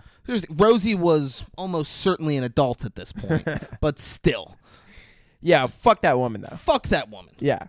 Fuck that woman. Because I didn't respect my mom after that day. You know, What do you mean? anytime my mom threatened to discipline me, I was like, I'll call fucking what's her name, and she'll, I had 0 respect for her for that day on. Still don't. You can't touch me. Still don't respect her. You got no power, lady. Try something. Did you hear what that other woman said? Fucking try something. I could do anything. I'll be on the phone. Oh my God. So, camera person's like, guy could be full of shit, but if half of what he told us is true, he had a fucking horrible childhood. Yeah. He's like, if half of what he said is honest, like, I feel awful for the way Oh, he was wait brought a up. minute. That would explain why he's unstable. Yeah. We're now in Edmonton, Canada, because of course he's from Of course we're in Canada. Child Abuse World Headquarters. What do you think it stems Edmonton, Canada. from? Boom. If you hear a crazy child abuse story, You got to know. if you hear a crazy child abuse story, 100% of the time it happened in Edmonton, Canada. That That is a fact. It's facts. That is a fucking fact. Yeah. Look it up. Google it. Edmonton, Canada, Child Abuse Central. You don't want to go there. And we meet Kai's fucking cousin. He's a fucking loser. This guy. This fucking loser's shocked. He's like, Kai was fucking blowing up. But I knew him as Caleb. Yeah. I don't know Kai. I grew up with Caleb. And, we grew up together and blah, blah, blah. He was loud and funny and mischievous.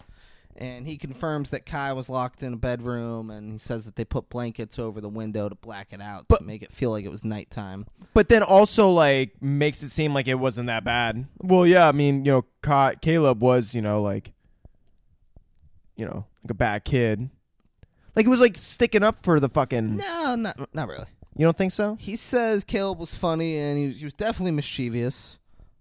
He was definitely locked in his bedroom a lot as a kid, and yeah, he actually did say at the end. He said she did it to me once when I was over there. We just finished supper, and she locked both of us in there, and the window was open. We could still hear people playing outside, but they put blankets over, so it was completely dark in there, and it just felt like it was nighttime. And no, yeah, you're right. I remember just thinking, man, this is awful. At no point does he try to make it seem like it's okay. I'm kind of mistaking it with the yeah. mother.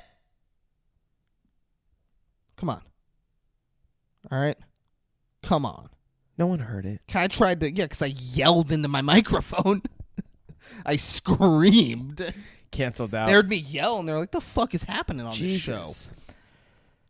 Kai tried to, the fucking loser-ass cousin, fucking punk-ass bitch, deserved to get the shit kicked out of him. 4 eyes. Talking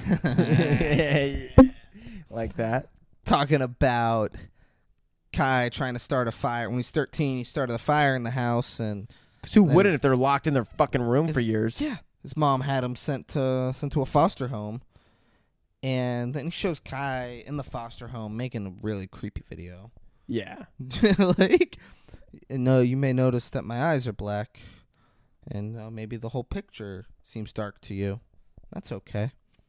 And so, it felt like he was doing a dating profile, and then it felt like he was just being weird, like almost like a suicide note too, or some shit. Like it was not weird. Really, not suicide, but not. It was just creepy. Like that's what I'm saying, though. Like he's gonna hurt people, not he's gonna kill himself. Yeah, but like he's speaking in tongues, almost like you don't know. If you don't know how to describe something, speaking in speaking in tongues. Tongues is like but he's saying. So then, speaking in code or some shit, where you're saying things that you don't really understand why he's saying what he's saying. You don't know the main point. The lighting's weird. He looks weird. It's you're uncomfortable watching this. Yeah. And then he starts playing a loser cousin talks about how Kyle didn't know if people were laughing at him or with him at times. And he'd go in these rages and he'd have to snap out of it. And Kai is playing guitar in that video, and he's like, when I was 4, boom, boom, boom, boom, boom, boom, boom, boom, I had a lighter. Tried to burn my parents' house down to the ground. Here's the thing. It's awful what I just did. His sounds good. Yeah, his not awesome. But the words are very similar, which is the weird part. I mean, the words are similar. What you just said. Those are exactly what the words are. Yeah. I have no fucking rhythm and all that stuff. I nailed it in the thing. It sounded good. But those are the words that it said. So oh my God. When I was 4, I had a lighter. Tried to burn my parents' house right to the ground. It's right after this where loser fucking cousin says, honestly, I think Kai had mental mental issues. This is like when Rick and Morty. I hate this person. This is like when Rick turns himself into Little Rick, Tiny Rick, and he starts singing, trying to let me out, let me out, let me out. No, seriously, this is not a joke. I need help. I'm begging for help. Yeah. It's exactly what it is. Yeah. And no one listens. They're all like, man, it's so dark and edgy. But that's fucking loser cousin says that. And then I have a real issue with what happens next.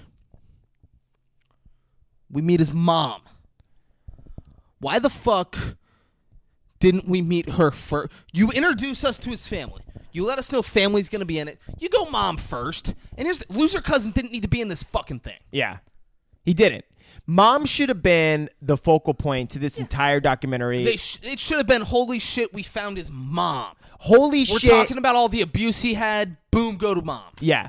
Oh my God. This child is Kai is the byproduct of this his fucking mom. woman. This documentary should be about how she's batshit fucking crazy. And she's trying to play it off. The fact that she chose to be in this documentary, and then the fact that she chose... and here's the fact that she chose to be in it. Or are you surprised she chose to be in it? Well, I'm saying... This woman's awful. The cousin's awful. I call the cousin a fucking loser because he's a piece of shit for doing this. Yeah.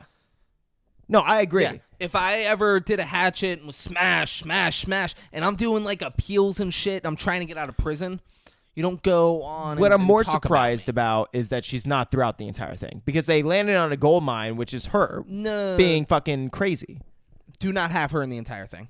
Well, if it was me, I'd be like, man, soak this up, because we're gonna get shit out of her that we didn't get out of her right in this documentary. You build to get to her, which makes sense. The way they did. But give us more. And don't give us the cousin. They built to get to her to where when they were going to Edmonton, Canada, I knew Kai never says he's from Canada, but he says things like a boot. Oh, yeah. And stuff like that. It's a Canadian accent. Yeah. They go to Edmonton, Canada. They go, okay, this is where Kai's from. This is going to be his mom. And then it's loser cousin being like, yeah, I really come to think of it, like I feel like Kai had like mental issues. I'm like, why is he on my fucking TV right now? Yeah. What the fuck? And then they go to mom, because like I'm like, whatever. That's who they could have got. Yeah. The family was like, we don't want to be a part of this shit. We love our son. This is a smut exploitation piece. And instead they were like, we're gonna have a shitty family member, his cousin, and then mom. And fuck them. My biggest thing is they didn't get enough out of mom. They could have done, and maybe she didn't. Mom did what she was willing to do. Maybe. I just feel like from the way Mom that they plays showed it close it, they could have pushed it more. Mom plays it close to the vest and doesn't say anything. I really. guess. Mom comes on and she's like, I didn't like lock. I locked him in the room, but it wasn't like all the time, and it wasn't like to punish him. It's because Kai would get out of the house and get into things he wasn't supposed to, and like for his safety, I'd put him there. Which means mom had drugs in the house. Kai was getting up in the morning and finding her drugs, so she was like, I can't have my kid die by waking up one morning eating a handful of the fucking pills I have. Jeez. So my solution, I will never stop doing the pills. Are you kidding me right now? Never. I'm going to get like a lock on the outside of his room, and I'm going to make him go in there, and I'll black out the windows so he thinks it's fucking nighttime because he's a fucking moron. And I can do the drugs and fuck out here. I believe 1,000% I believe Kai. Yeah, and I believe that she premeditated this shit to where she thinks, oh, well, I can use some of his behavior as an excuse as to why I keep him in this room, because he's chaotic at times. She didn't premeditate it for this. No, but I'm talking about like if she got in she's trouble. Had that in her, but yeah, that's what I'm saying. Had that she response the whole time. Yeah. She's like, he's. If I ever have to tell someone, this is what I'm going to say. Yeah. She knows what she's doing. Mom's like, I thought he might have had like ADHD or something like that. And she says, really, we didn't know what was wrong. Just sort of, like there's really no diagnosis. Just sort of, how do you deal with it? How do you navigate it? And eventually time took care of that. Yeah. Eventually time took care of that. Yeah, I feel like this documentary in every what shape and form is like an example of like bad people, and as to like what not to do, and like how shit like this, not to try and get super serious or anything, but how much shit like this. I feel like every single true crime documentary that has ever been made ever is just about bad people. No, yeah. Tiger King? No one's a good person. The only person who I think is a good person is the legitimate drug kingpin that lives south of here, who's like, I did some bad stuff in the past, and now I really just want to take care of animals. Well, yeah, That guy. and I that agree. guy's the only person in that whole thing. Making a murderer, they're Yeah. all terrible people. Yeah. Everyone sucks. Yeah, everyone sucks, but I think in a more specific way, they're all intentionally benefiting off of him in some way, shape, or form, and that's like a reason as well as why we get someone like Kai, like Yes. not just through his mother, but the other people as well, like that try to they basically made him worse, and that's 1,000% yeah. they did. We'll get into that. a little bit more. 1,000% they did. Yeah, which is I don't know, it's just fun. It's just like Mom's worried because Kai's so trusting Sad. and has such a big heart and loves so much. huh. You kind of got through saying what you were saying and then said it's sad. And then had like a pretty hard laugh after you said it's sad, Because it's like you weren't being funny about it. I don't you were, mean even you were like being genuine all that. And you're like, it's just sad. because like I'm not even thinking about like I'm thinking about just like the whole human experience in general between like all of these different people and their relationships and how sad it is that all these people who are successful, not just like Kai or any, but they all have these bad wrong intentions of how to like exploit For or sure. use this fucking kid. It's like, man, every side of this documentary is pretty fucked up and sad. Absolutely, dude. Britney Spears Yeah, wasn't in control of her own fucking money until like until yesterday. Yeah, like very recently. Britney Spears has been big for 30 my years. God. She has been a humongous star. That's what I'm saying earlier. Aliens are like, dude, they're not ready. And a couple days ago, they were like, "You can have your money now, Britney." like, Oh my God. there's a guy on the street who sees Kai, and he's stoked to see him. Kai's like, "Hey, will you buy me a bottle, and you can take like 1,700 pictures with me?" And the guy's like, "Oh, pictures? We're doing a video. We're already doing it, man. But I'll give you a beer. You can have a beer, though. We're not buying you a bottle. You can have a beer." Yeah. And he's like, "All right." And All he's right. doing some mash with the guy. And he takes his bag when he does the main smash. He just throws his bag on the ground. I'm like, man, guess he didn't have anything valuable in there. Of course he did. Yeah. What could he have possibly had in there that couldn't be smashed? Crystal meth in like a small glass bottle or something. Yeah, but if it's crystal meth, like sure he could smoke it if it's powder too. Okay. He's good no matter what. all right. I was gonna say if he smashed it, he could snort it. You can. Yeah. It's just filled with glass though, Yeah. Yeah. Yeah. So that would be if you had the meth in the glass, they shattered and like mixed. That would suck. Yeah. Because then That's where my mind went. Because What then can he's got to shatter? decide. Well, fuck. Like now, like, do I just dump it all, or do I smoke crystal meth and glass, or snort glass? Like, do I just fucking go for it and say whatever happens, happens? Yeah. You I don't- cipher it out. I don't care what happens to me. I'm putting the hat back on. I don't care what happens to me. Nice. Kai's mocking people who, like, to the people who just recognized him, he's mocking people who recognize him and are excited on the street. This one does. And then threatens to smack one of them. He's like, if you were a little bit bigger, I'd smack you across the face. So I don't know if it's a little guy or if it's a girl. Kai's mom says that trusting the wrong people set Kai up. Maybe like you. Yeah. Trusting his mom to do the right thing. Yeah. Really set him up. It now says Clock, New Jersey. There's a fun, it's a Family Guy thing where they're saying like Superman's from Boston, and Lois Lane's talking to him. She's like, I think you're Superman. Like you're always gone when Superman's around. He goes, what are you whacked in the head? I'm Clock, plain old Clock. And that's just always. I saw that years ago, and that's always stuck with me. Oh man. I'm Clock. Family Guy. What is you whacked in the head? I'm Clock. Look at me. But they're in Clark, New Jersey. It's Monday, May 13th, 2013. The news is covering that 73-year-old attorney Joseph Galfi was found murdered in his home. So, like, Joseph Galfi's attorney didn't show up to court. His secretary called his neighbor, and the neighbors, like, went to his house, and Sure enough. no. Both his newspapers were Gone. not brought in. Sure enough. Not gone. You want to just talk over me? Oh. And so you can say sure enough over and over again? Yeah. Both his newspapers were the opposite of what Braden said. They were still there. Still there, exactly. Yeah. Which is weird because he would have grabbed them. Sure enough. So sure enough, he called the police, and sure enough, they showed up. Sure enough, they did a sweep of the house, and sure enough, they saw no signs of a struggle or forced entry. But sure enough, they found Joseph Galfie, and I like that they say he was dressed. Sure enough, he was dressed only in underwear and socks. And sure enough, he was dead. Sure enough. Man, that fucker was dead, dude. Sure enough.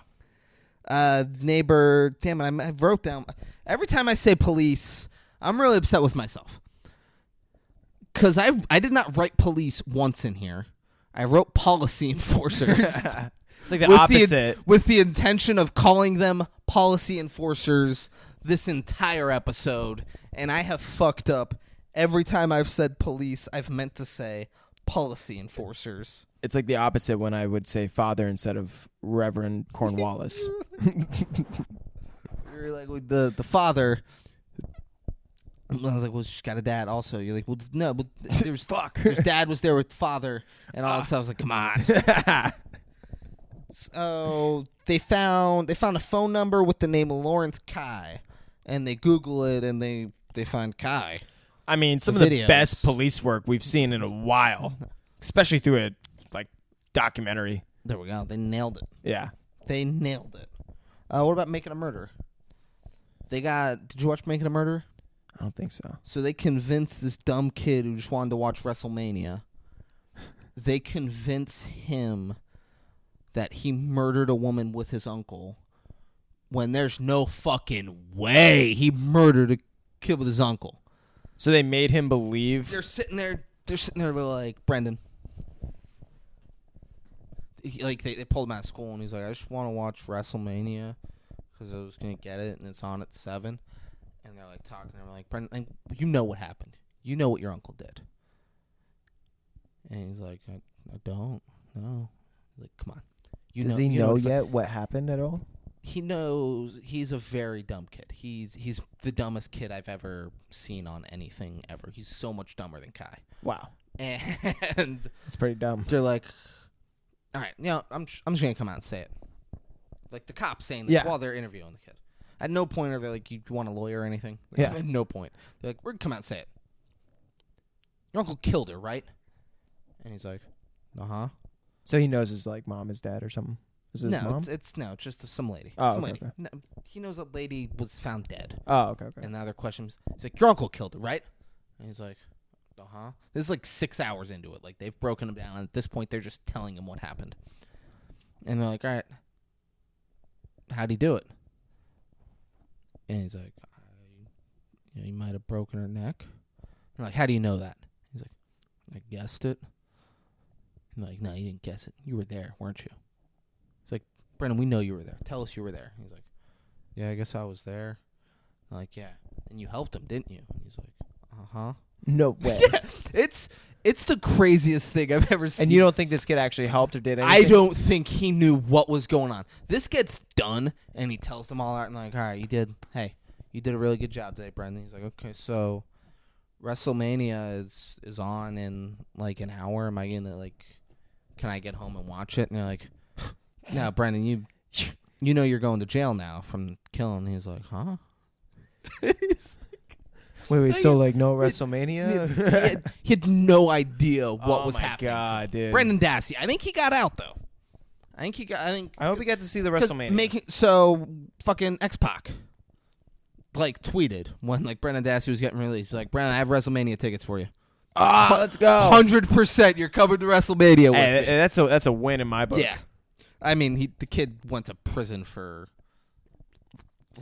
maybe 20 years, so long. I might be overselling it, but it was a long time. I thought you were gonna say 20 hours. No, it was years. Jesus Christ. Yeah, fucking crazy. Oh my god. Detective Rob Henderson sucks. He's talking about how we watched the video, and You know, we see this kid, and he has a hatchet, and he's talking about hitting the guy, and he goes, bam, bam, bam. It's like, what? No, fuck you. Fuck you. This whole thing is about that video. Yeah.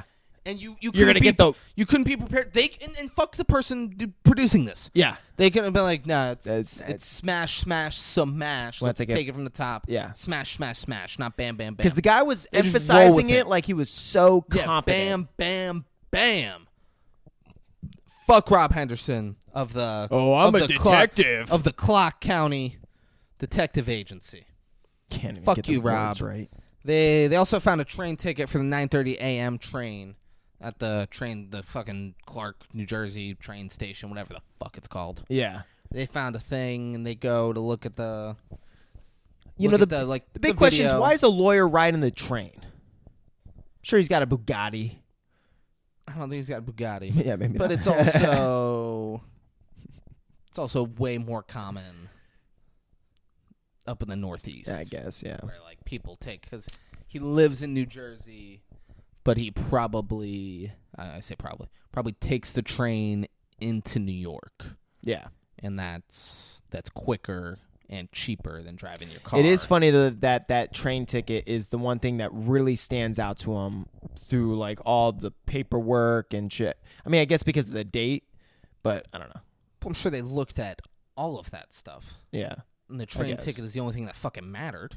Yeah. Like, this isn't, we're not watching them go through stuff and be like, oh, we got a receipt from Quiznos 2 weeks ago. I guess. And so, like, watching them sort through all this shit, they only show us the stuff that matters. I guess. That's a good point. They're not like, so we looked on his desk and he had a Jolly Rancher wrapper and 2 quarters and a ticket for the train. They could have worded it like the only thing that we found that was worth looking into. They did fine. You're weird for having an issue with this. Got an issue You're weird with for a lot wanting of to pick shit. a hole with that. I got trust issues, David. Yeah.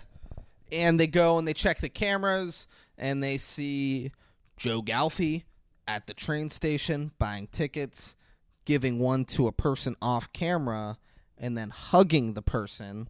And they come on camera and we see who it is, and it's Kai. Smash! Smash! So I think it's been about 30. Yeah. This is a good time for editing purposes. We're gonna take a quick break, but guys, we're just getting started. We're 2.5 hours in, and we're just getting started. We're just about to start Stick around. smashing. And we're back. Hey, Derek Cheater.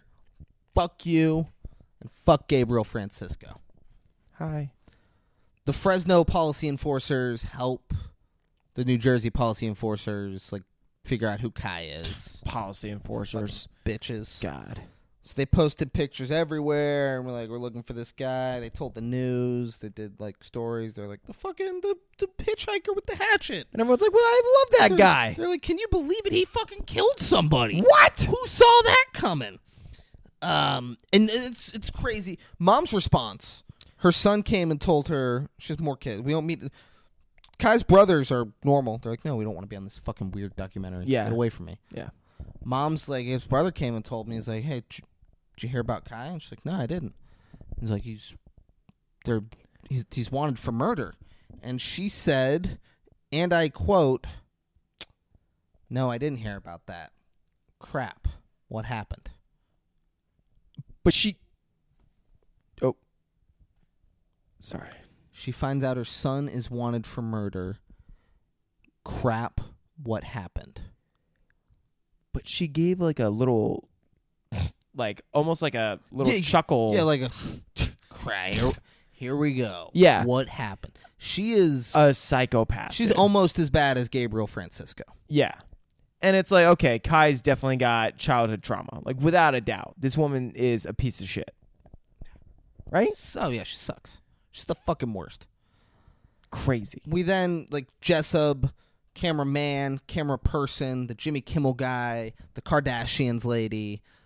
They're all, like, we hear from all of them. None of them can believe that this happened. They're all shocked. Oh, They're my all God. Fucking shocked that the dude who beat someone over the head with a fucking hatchet and all of their interactions with him, he was out of fucking control. And which is the shit that they were trying to also exploit and profit off of. they can't believe he killed someone. What? No way. I'm unaware about that. All of them are fucking awful people. Yeah, that's... Bro, like, oh, I can't believe he killed. Oh, you didn't see that coming? You didn't see smash, smash. The same killing shit a that you were person? going to try and exploit? Like, they're just full of fucking shit. It's fucking... So Kai then did another post when he found out that, like, obviously at this point he's on Facebook. He has Free my dog, a Kai. phone, blah, blah, blah. And he did a post on Facebook that said, what would you do if you woke up with a groggy head? Let me start this over. Yeah. What would you do if you woke up with a groggy head, metallic taste in your mouth, in a stranger's house, walked to the mirror, and seen cum dripping from the side of your face, from your mouth, and started retching, realizes that someone had drugged, raped, and blown their fucking load in you? What would you do? So, Braden, my question to you, and there's a correct answer. What would you do? I would murder them. No. No? There's a correct answer that nobody listening right now is Oh. expecting you to say. This is a joke that is just for you. Yeah. And me. I would smash. No. What are the odds? No one here is expecting you to say. This joke is just for you and me. That leads you to believe it's an inside joke. It's not knowledge on here. Growing up, when there'd be a scary I'd do a hypothetical scary situation and ask what you would do. Yep. What was always your answer? Oh, well, I would run back to Corbin's house. No, what would you do first? Shit my pants. Piss your pants. I'd piss my pants, run back to Corbin's house, room, grab all of his knives, And just get ready. and hunker he also down. had a BB Hunker gun. down. You wouldn't say that. You would But- just say the knives. But I would know in the back of my head there was also a BB gun there, and I would just wait. I'd be ready. Like, okay, there's only one entry. I got the wall behind my back. So I don't care about what you're doing right now. I'm gonna be Oh, honest. okay. Very disappointed that you didn't nail that. There's so many ways I could take it. No. If you listen to the words I said, because like at first you getting it wrong, whatever, and then I stopped you and said no. Nobody watching or listening is going to know this joke or expect it or probably even find it funny. I thought that was like a This sarcasm. is just for you and me. And then you went smash, smash. The thing that everybody thinks of Yeah, I guess. when Kai phrases that question. I thought it was sarcasm. And that's what everyone in the comments said. And Kai's like, I like that idea. Which the documentary makes him and paints him as like such a piece of shit. I mean, I guess. yeah. What do you think? So what do you think though? And like in all honesty, what do you think happened? I think he absolutely killed him. We'll get there. No, I'm not talking about that. I'm talking about the guy to him. Do you think he actually raped him and drugged him?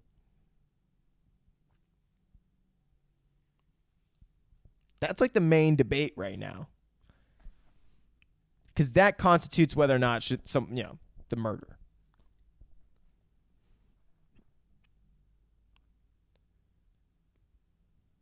I'm on the fence. So no, I don't. Well, let's get to Okay. it. Let's get to it. I was trying to think of a way I could do it without crushing. Yeah. Jessup doesn't believe Kai would have killed that guy for no reason. Kai tried meeting up with some chick on the Sunday night. That night, so he got dropped off at the train station by that dude. And he goes to this earlier girl that day. and then like 2 hours later just keeps hitting her up constantly. So just calling her. He never met up with her. She's like, Yeah. I won't be available for like another 2 hours at least. And then ghosted her, right? And then he goes. Okay, I thought you said goes to. No. Like, Yeah. He ghosted her and then hits her up a few hours after that, just being like, hey, can I stay at your place? Or I don't have. He like texts her. I don't have a place to stay tonight. Frowny face. And he's like, I need a place to stay. I need to ride out of Jersey, like all this stuff. He's like, I need to get out of here. And then he ends up meeting up with her like a couple days later, or a day later. Yeah. And he had cut his hair. Mm-hmm. And the face tattoo super visible, and she took pictures with her Yeah. Like he knows he's wanted. I think she took the photo. Yeah, but Hey, no photos.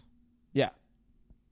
Done. Don't take a picture with me. And then she like It's the photo, immediately and uploads it. She posted it. Yeah. Yeah. This was It's right when he Facebook was was a like popping off. celebrity. That's like it was like fucking 2013. Oh, okay, yeah. You really want to guess what I'm going to say in this episode. You're big on that. It's like the 4th or 5th time. You've just been wrong every time. Hey, man. You don't guess it. Just let me talk. Okay. Let your man say what he's going to say. This was like fucking meeting a celebrity. Like, if someone meets me today, they're going to want a picture with me. It's a good They're going point. to be like, it's David Breen from the 5-6 Kings. That's Braden Bullard from the 5-6 Kings. I want a picture. I'm going to post it on Facebook. Yeah. Thing. And now there's a picture of him with his fucking haircut and the face tattoo super visible. And they're like, great. Now we know what he looks like after he fucking killed that person. Yeah, this guy's not too bright. Some fucking Starbucks snitch told the policy enforcers. Fucking hate the Starbucks So snitches. they showed up, and then he wasn't there still, but they went around. They found him at a Greyhound bus station and arrested him. So now Kai's in police custody. This is 3 months after he went viral. He is so sweet when he's being like brought in to like the police station. They're like, Kai, I hate reporters, by the way. Oh my god. Kai, just tell us what happened. Yeah. Oh yeah, of course. I killed him. Yeah. Yeah. I killed him. They got the right guy. I'm gonna go to prison forever. As I'm being walked in Yeah. by the police, like I'm gonna stop. Yeah, he says I was instructed by a lawyer to not speak say- to you guys. Yeah. He's like, I would like to thank everyone for the support, though. He's good. It was great. He's Yeah. fucking adorable. He's like, I'd like to thank everyone supporting me. Just want to give him a hug. Yeah, You know, I do. I want to suck his dick. just embrace him. I want to suck his dirty hobo dick. Taste that metallic taste in your mouth. Jessup is talking, and he's heartbroken, and it's weird. Like, he was my hero. Yeah, it's like when the Army recruiter in The Signs finds out that Joaquin Phoenix also had the strikeout record. He's like, "Wait, did you really have the strikeout record?" Joaquin Phoenix like, "I did," and he's like, Just felt wrong not to swing. "Joaquin, I looked up to you." I thought you were the best. That's what Jessup is doing. You're Yeah. like, this is fucking ridiculous, dude. Come on. Just stop it. So Kai's talking to the police way too much. Immediately, they're like, "You can tell us what you want to tell us." I assume they told him. I mean, they would have had to read him his Miranda rights, or he would. We didn't see it on film. They would have had. I mean, that should be what Kai is talking about. Yeah. Instead, be like, I was never read my rights. He did actually say something like that, though, in one of his videos. Not like the Miranda rights, but certain other things that had to deal with his rights. Yeah. Well, I'm sure they read him his Miranda rights. Yeah. Kai says that the guy picked him up in Times Square because Kai looked lost and brought him back to New Jersey where he lived. He's like, we picked up food, and the cop's like trying to catch him. He's like, what'd you guys pick up? And Kai's like, I don't know, some like fucking Parmigiano place. Like, I don't. Yeah, was it fucking Yeah. good? It was some Italian food, blah, blah, blah. He's like, but he essentially, like, he bought me some food, brought me home. We had some beers. The guy drugged me and raped me, and I woke up the next morning with his fucking cum on my face, like coming out of my mouth, blah, blah, blah. And the guy's like, did you confront him? And he's like, nah. He just gave me a ride to the train station. He bought me a ticket, and then I left. And then I was trying to meet up with this girl, and I couldn't get a hold of her. She and I couldn't link up, so I reached back out to him to see if I could stay at his place. And I was like, all right, then what happened? He's like, so he said he didn't want to order out that night and wanted to make burgers. So he made us some burgers. We had some beers. And then I guess, he drugged me in one of them. And, I woke up with him, like, trying to take my pants off. And, I fought him off. And, and like, you fought him off? Like, yeah, like, I hit him with my fists and stuff. And they're, like, asking him questions. But Kai admits to killing him, but says he was being raped and he was defending himself. Yeah.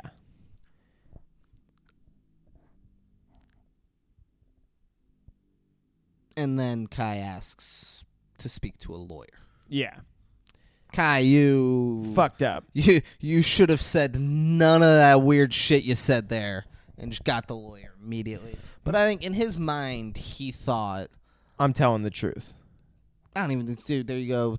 Yeah, Guess what I'm going to say again. Yeah. In his mind, he thought, whether it's the truth or not, if they believe that I was raped and that he was trying to rape me, they're just going to let me walk out that door. I'm fucking Kai. In his mind, he thought, like, they'll believe me, and now I'm the victim, and they're going to be like, dude, we're so sorry you went through that. Like, whether it's true or not, in his mind, he was going to get out of it in that moment if he told them that he got raped by the guy. I mean, he was on Jimmy Kimmel. Absolutely. Who's not going to believe him? So Kai asked to speak to a lawyer, and they're like, okay, so once we're walking out, we can have no further contact. Do you have any questions for us? And granted, we might not be able to answer it. So just, do you have any questions for us before we leave? And he says, is the death penalty still legal in New Jersey? And they're like, well, we can't answer that. Sorry, he asks what the punishment for the crime is, and then asks if the death penalty is still legal in Jersey. And they say, we can't answer that. You have to talk to a lawyer, so we're going to excuse ourselves now. And fun fact, New Jersey abolished capital punishment on December 7th, 2007. Oh, wow. The last person they put to death, Ralph Hudson, on January 22nd, 1963. Ralph. Via electric, but 1963. So 44 years later, they abolished it. Yeah. They killed nobody for 44 years, and then they abolished it.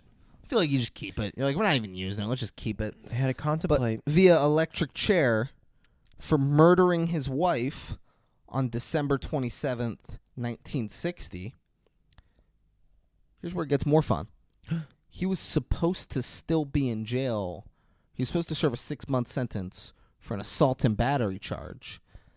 But they let him out early so he could spend Christmas with his family. And that's when he did it? They were like, let's let him out early, let him spend Christmas with the family. And then he murdered his wife 2 days after Christmas. Oh my! Should have kept him in jail, huh? Maybe she didn't get him what he wanted for Christmas. But he's like, I got out of jail for this. Maybe he just needed a little bit of Polar Express. He turned down a plea. They offered him a plea where he's like, you just plead guilty to second-degree murder. And he turned it down and said, I deserve to die. Ralph Hudson. Hey. R.I.P. big guy. Yeah, hey, go. I deserve to die. Like, going out, the way you're just in control. You know what you did. Yeah. You're just straight up kind of guy. That's something I could trust. Yeah, Ralph Hudson's like, I killed my wife. Yeah. You kill me now. Yeah. Blood in, blood out, motherfucker. So now we're hearing the prosecution's case, and they're talking about how Kai had no defense wound. Like, he's claiming self-defense. He has no defense wounds. Not only that, they go through, like, all of the injuries on Homeboy, and they're like, this wasn't on fucking Joe Galfy. They're like, the lawyer guy. This wasn't, they're like, this wasn't like he was the aggressor and then got beaten. And, like, defended himself. This was someone was beaten to death. And they go through, like, the type of injuries he has. And they're like, someone couldn't do this with their fist. This means he was on the ground and was... Yeah, I could show his head was stomped. That was a stomp. Repeatedly. Yeah. So Kai... And apparently the guy... stomped this motherfucker out. Well, not even out. Apparently he was still conscious, and he was trying to, like, run away from Kai after being... Let's see, crawled to his fucking bedroom. Yeah, so he crawled away and bled out as he was crawling. Yeah. Fucking wild. Man. Fucking wild. It's pretty wild, though, that the guy was able to stay conscious. Because if you think about it, man, you you can get knocked out pretty easy. You're getting curb stomped to the point to where there's like an imprint on your fucking head from the ground. They're talking like his ear was coming off, and there was from like the rug or the floor, and like some way where they can tell that's how he was getting curb stomped. Like broke his orbital bones. Yeah, orbitable. I like that. Orbital bones. Yeah, it's orbitable. Broke his orbital bones. Like fucked him up. Yeah, man. Which, in a way, I feel like you could see Kai doing this type of murder just because of his energy. Like, yes. You know, like he's... Smash, some mash. And, well, even the fact that he probably doesn't get tired. So, like, he was probably beating the fuck out of him for, like, a while. You know what I'm saying? Like, and I don't mean, like, super, super long. But instead of, like, you know, something like that would be what you would think, like, a couple minutes. It probably drew out for, like... And so, like an hour. So I want to answer your question now, though. Okay. He absolutely could have been raped the first night. Yeah. 1,000%. Yeah. I don't believe Same. Joe Galfi was trying to rape him the second night when Kai attacked him. Yeah. I think he might not have been raped at all. Yeah, he might not have. Totally could have been. But I think Kai left... And then wasn't sitting right with him, and he's like, I'm going to go fucking kill that motherfucker. Yeah, I am on the fence because he is unstable, and, like, you clearly see that.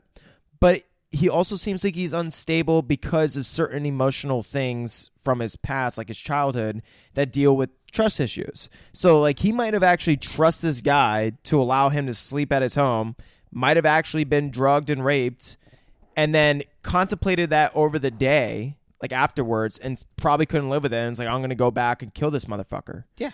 So which could have happened. And that's I don't know. I kind of think that's...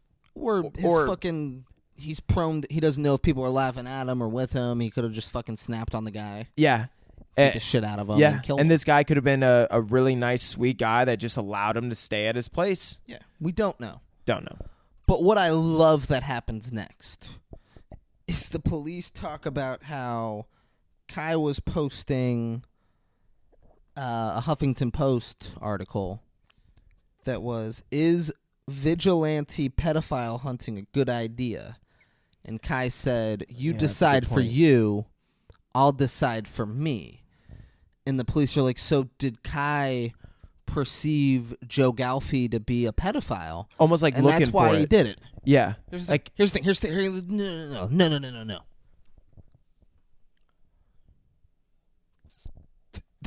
There's nothing to suggest that Joe Galfi is a pedophile. Yeah. Why the fuck are the police putting that out there as that's a possibility? That's insane. Trying to give Kai the benefit of the doubt. That's fucking insane that the police are like, maybe he perceived Joe Galfi as a pedophile. And I'm like, did you guys arrest Joe Galfi for fucking kids? Because even if he raped Kai's an adult. What if there is something that we don't know about that they should have put in this documentary? Put it in the fucking documentary. Yeah. Otherwise, it's poorly done. It seems like this weird detective. It is weird, though, that the detective... It's just like, anyone could be a pedophile. Well, you never know on who Jimmy a Kimmel. pedophile is. So we should listen to him. No. I don't like that. Because Kai never said the guy was a pedophile.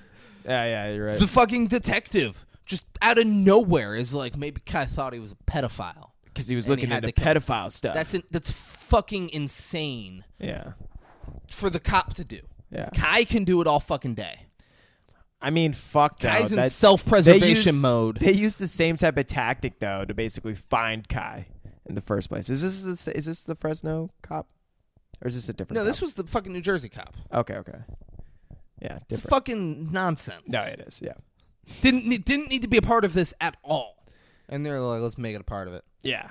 And let's suggest that this dead guy might have been a pedophile. Yeah. Which is fucking pretty disrespectful. So disrespectful. Yeah. It's bananas disrespectful. I wonder if the family of him could sue the fucking... I don't know if he's got family. But you get what I'm saying? But he sure as shit got those neighbors. That's a good point. But if you think about it, though, I know he's dead, but that's like defamation. Defamation? It's absolutely. Like, even for the family, almost. Absolutely. You know what I'm saying? Like, unless that guy has fucking pedophilia charges. And, Google What's the guy's name? Joseph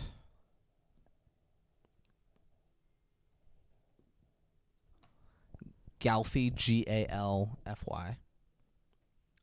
Pedophile. Please be something. Who is Joseph Galfy? What happened to the victim of the Hatchet?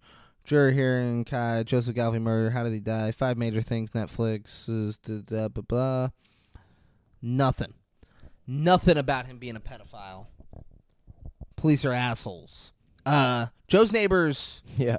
Joe's neighbors don't think that sounds like him. That doesn't sound like Joe. Yeah. I don't think Joe would have done that to And him. he And was then- like 80 years old, too, or some shit, right? 73. 73. Joe's neighbor says, Joe was too good of a guy to be killed for almost nothing. I hate that response. Yeah. What's the almost? Yeah.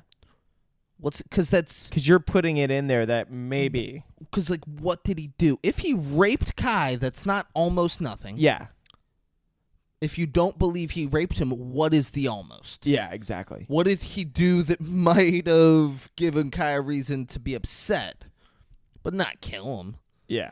Just fucking weird neighbors. Everyone in this fucking documentary sucks. Yeah, exactly. Everyone's so weird. You can't get, it doesn't seem like an honest perspective from, anyone. No. Or, opinion. You know? And this neighbor has no business being in this fucking documentary. Yeah. Fuck him and his wife. Yeah. Jury decided. So, and they're talking about, the internet's divided. People think he's guilty. People are like, oh, Kai couldn't fucking do it. Free my boy Kai. Kai for life, baby. Oh, Kai. Internet's divided. And then some, fucking guy with a bow tie and glasses is like, the court of public opinion is not what's important. It's the opinion of the jury. And they decided guilty. One thing I wanted to say about the neighbor? Well, yeah, is he was going on about how I wouldn't want him to be in a fist fight with me. Yeah. And I was He's thinking, I love Joe, but he's not physically. He was not who I'd want in a fist fight. You know what I thought he was going to say before he said fist fight? Because he was talking about his physical capabilities. I thought he was going to say, Joe's not physically capable of raping someone. I thought he was going to take it to that. So that's what he's saying. Oh, I thought he less. was trying to say fighting. He's saying Joe couldn't do it because he's not. He's saying Joe's not physically capable of raping someone. Oh, I thought he was saying That's what he's fighting. saying. He's Joe's not Arnold Schwarzenegger strong and he's he couldn't do this. Yeah. Okay. Yeah. For sure. He doesn't come out and say he's not physically capable of raping someone. That's the picture this guy's trying to paint. And that's why I was like, well, you mean more like rape than even fighting, dude. That's absolutely what he meant. He's not who I'd want. Okay, good. Yeah, he's not who I'd want if we were trying to rape people. Yeah, because that's what I wanted. If I'm to say. raping people, I want someone big and strong raping with me. There you go. The Got to judge- get it up, David. The judge called Kai a powder keg of explosive rage and said he built up this persona of this free spirit, fun-loving guy, but really he's a cold-blooded, calculated killer. And Might be true. Which might be true. But who do we see next? I'm pretty sure it's next. Maybe not. So Jessup is saying this. Yeah, Jessup's next, right? So Jessup, give me 1 second, because we Okay. hear Kai talking about how he's the victim and he was raped, and they put it on me to prove that I was raped when I should be presumed innocent until the burden of proof should be on them. Yeah. And not on me to prove I was raped. They should prove that I did the murder, and I should be innocent until proven guilty. Well, no, Kai. You admitted to killing the person, but added the stipulation that you were raped, and that's why, you were defending yourself from the rape, and that's why you killed him. So, yeah, you got to prove that he was raping you, because you admitted to killing him. It's shitty. You shouldn't have gone there. You should have said, let me talk to a lawyer, and then told the lawyer all this, and the lawyer would have been like, yeah, we're not mentioning any of that. And him being in jail now, he's been going on rants about how the way that the what's the word I'm looking for? So basically, they didn't look into like the glasses that they were drinking out of. They weren't testing the liquid that he said was poison or drugs and stuff. So he was saying like the way that they did their investigation work was specifically just to get him committed for murdering this guy, rather than trying to see any type of way that he could have actually been drugged or raped. Which so he says if true. That's what he says. Like this is afterwards. He's like, in court, they never brought up any of this other evidence. They never even looked into the evidence. They didn't test the DNA of like all this shit. They just basically they just wanted what they could find for me to be prosecuted as murder. And and it's not Kai's fault. His lawyer should have, and that's why made sure they did that. He went on a long rant in the video about how his lawyer was just fucking him over. For sure. Yeah. For sure. If he didn't make sure, he's like, Kai's saying all the time, let's test the fucking glasses there. He said he also put in to represent himself, and they like for some reason wouldn't allow him to represent himself, so he had to stay with the lawyer that he didn't also choose.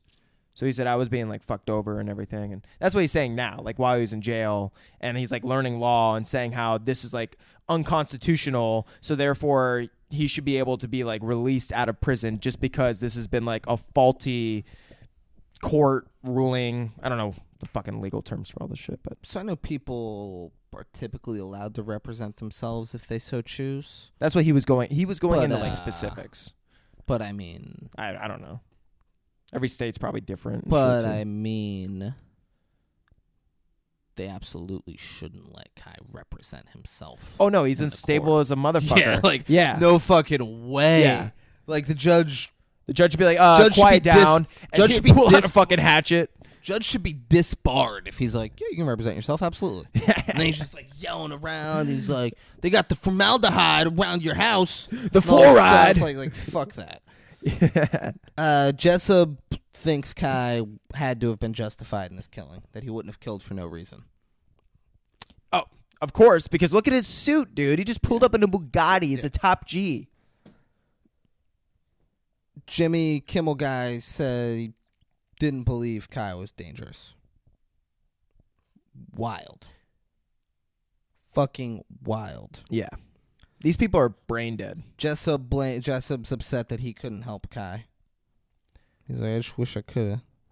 Yeah, well, you fucking should have done better. Wish I could have helped him. The the neighbors. He was talking about how the media, he's like, it's the media's fault. Yeah, that's what I wanted to come back to. Yeah, the media built him up, all this stuff, like said all this stuff, blah, blah, blah, and was like angry. And then his fucking wife goes, what John's trying to say is that, don't put people up on a pedestal until you know everything about them or something like that. I really wish he would have been like, and then John said, hey, you don't fucking talk for me.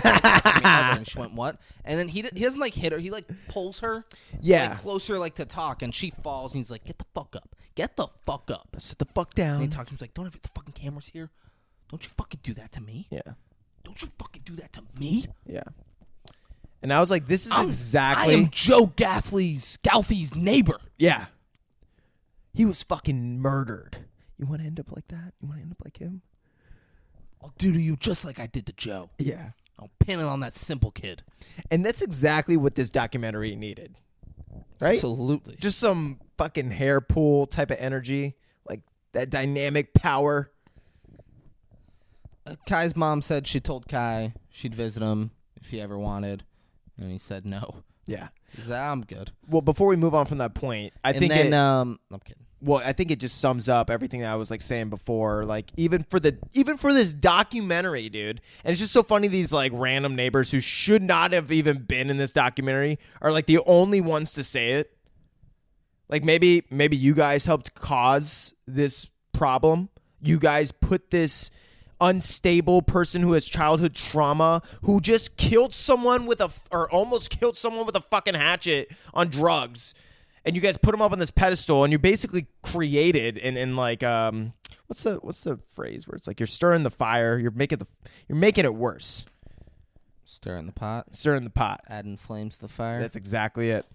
That's what they did. Even this documentary. So now fanning the flames. he's fanning the flames because this motherfucker's gonna get out. He's gonna prove his own innocence, and then he's gonna go fucking crazy, dude. He's gonna go on a murder rampage across the country. No one's gonna be able to find him. He's like, you guys thought you could find me before. Just fucking wait. Let me riding trains south, west, east. You're not gonna know where the fuck I am. The day before Labor Day. I'm gonna tattoo my whole face. The day before Labor Day this year. Yeah. It was Sunday. Uh-huh. And it was after the Florida State LSU game. They talked about it on the news. There were two brothers in Canada who murdered, like, they killed, like, 8 people and injured, like, 26 more people at a mall. Jesus. With knives. Oh, my God. And at the time, they were still loose. There was nothing more I wanted than for them, because we've never had this. Yeah. They both got caught, and they might both have been killed by the police. But there was nothing more than I wanted than for them to not get caught and to keep striking. To have mass stabbing murderers just on the mass stabbing serial killers. That's a lot of effort. Just like for fucking years, like the DC sniper, Yeah. only way cooler. Yeah. With knives. Well, that's more of like who's Just the couple? like 'Cause they're a couple or some shit, ooh, right? they gonna fucking do it? Were they a couple or friends or what were they? Brothers. Brothers. Yeah. That's a story. Fucking blood in, blood out, baby. Make a movie. Yeah. I wanted it to fucking go You know on what? for years. Like people are terrified, and they fucking bounce around. People are terrified everywhere to go anywhere because they might get stabbed to death by the slasher bros. And that's just You know? that's like Tom Hardy playing himself, but they're brothers. It is nothing like that. Oh no. No, this is real. Well, All right. That was I based wanted on a, nothing more I than think that. it was based on a true story. No. All right. Fuck. You're wrong. I don't know if it was, but just stop it. Okay. Stop trying to make this weird Tom Hardy connection. There's a real thing that just happened in Canada. I gotta show you this fucking movie. I don't bro. care about the movie. It's crazy, dude. I'm sure it's great. Tom Hardy's great. Oh, he's fantastic. Everything he does is awesome. I love Yeah. Tom Hardy. Who doesn't? I will suck Bane's dick, and I would fucking love him to raise me up over his head like he did Batman, and tell me in like kind of like a dirty talk. First I break her body, and then your spirit, and then he just cracks me over his knee, and I'm just like, ah, yes. So Sorry. we get a quote here. No more home free. No more Dogtown. No more anything. God damn it. Ever. Your address is going to be your address forever. And this is a guy who never wanted an address. Oof, Good God. that's deep. And it's Jimmy Kimmel guy. Fuck him. Fuck him. It's that guy who's the most boring guy on this whole fucking thing. Yeah. And he gets that cool quote at the end. We didn't see Kai like flexing for the camera in jail and shit. Apparently he does a ton of those videos. I'm going to have to look him up. He's juggling. His energy has not toned down at all. Of course not. Like so. Think he's getting help in there? No. Like he's properly medicated and like, no, they're just letting him. If they give him meds, he cheeks them and he fucking sells them to people. I'm in sure there. he's like got his own area. Like I'm sure he can't be with the rest of the prisoners because he's gonna get one trust issue and then he's gonna try and kill someone and instead he's gonna get killed by like a gang. Like 30 dudes are just gonna stab him. I don't know how prison works. I don't know either, but maybe because of a mental state, they don't allow him with the other prisoners. I think it probably also depends on prison. I've heard a lot of different shit from different For prisons. sure. Yeah. For sure. We then get sentencing. Jeff McBride, the guy who has come to learn that he's in fact Jesus Christ and can do whatever he wants and get away with it. Wow. Yeah. He was sentenced to 9 years in a mental health facility. They never found anything other than weed in his system. So, looks like this guy is, like what they say, a pathological liar. What do you think? Jeff McBride or No, Kai? Kai. Because he was saying he drugged him, laced him, blah, blah, blah. Kai never said that. Oh, yeah, you're right. Yeah. Gabriel Francisco made that shit up. That's right. Yeah, we covered that. Yeah, because Gabriel Francisco is a piece of shit. And Kai is innocent. Kai got 57 years in prison. His appeal was denied. and What? He continues to appeal it today. Yeah, dude. He is he was spitting some big words. I was like, wow, Kai.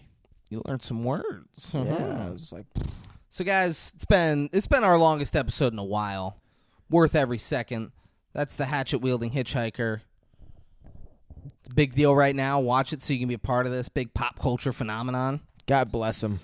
But stick around, because when we come back from the break, I'm going to talk about an even bigger pop culture phenomenon. Stick around.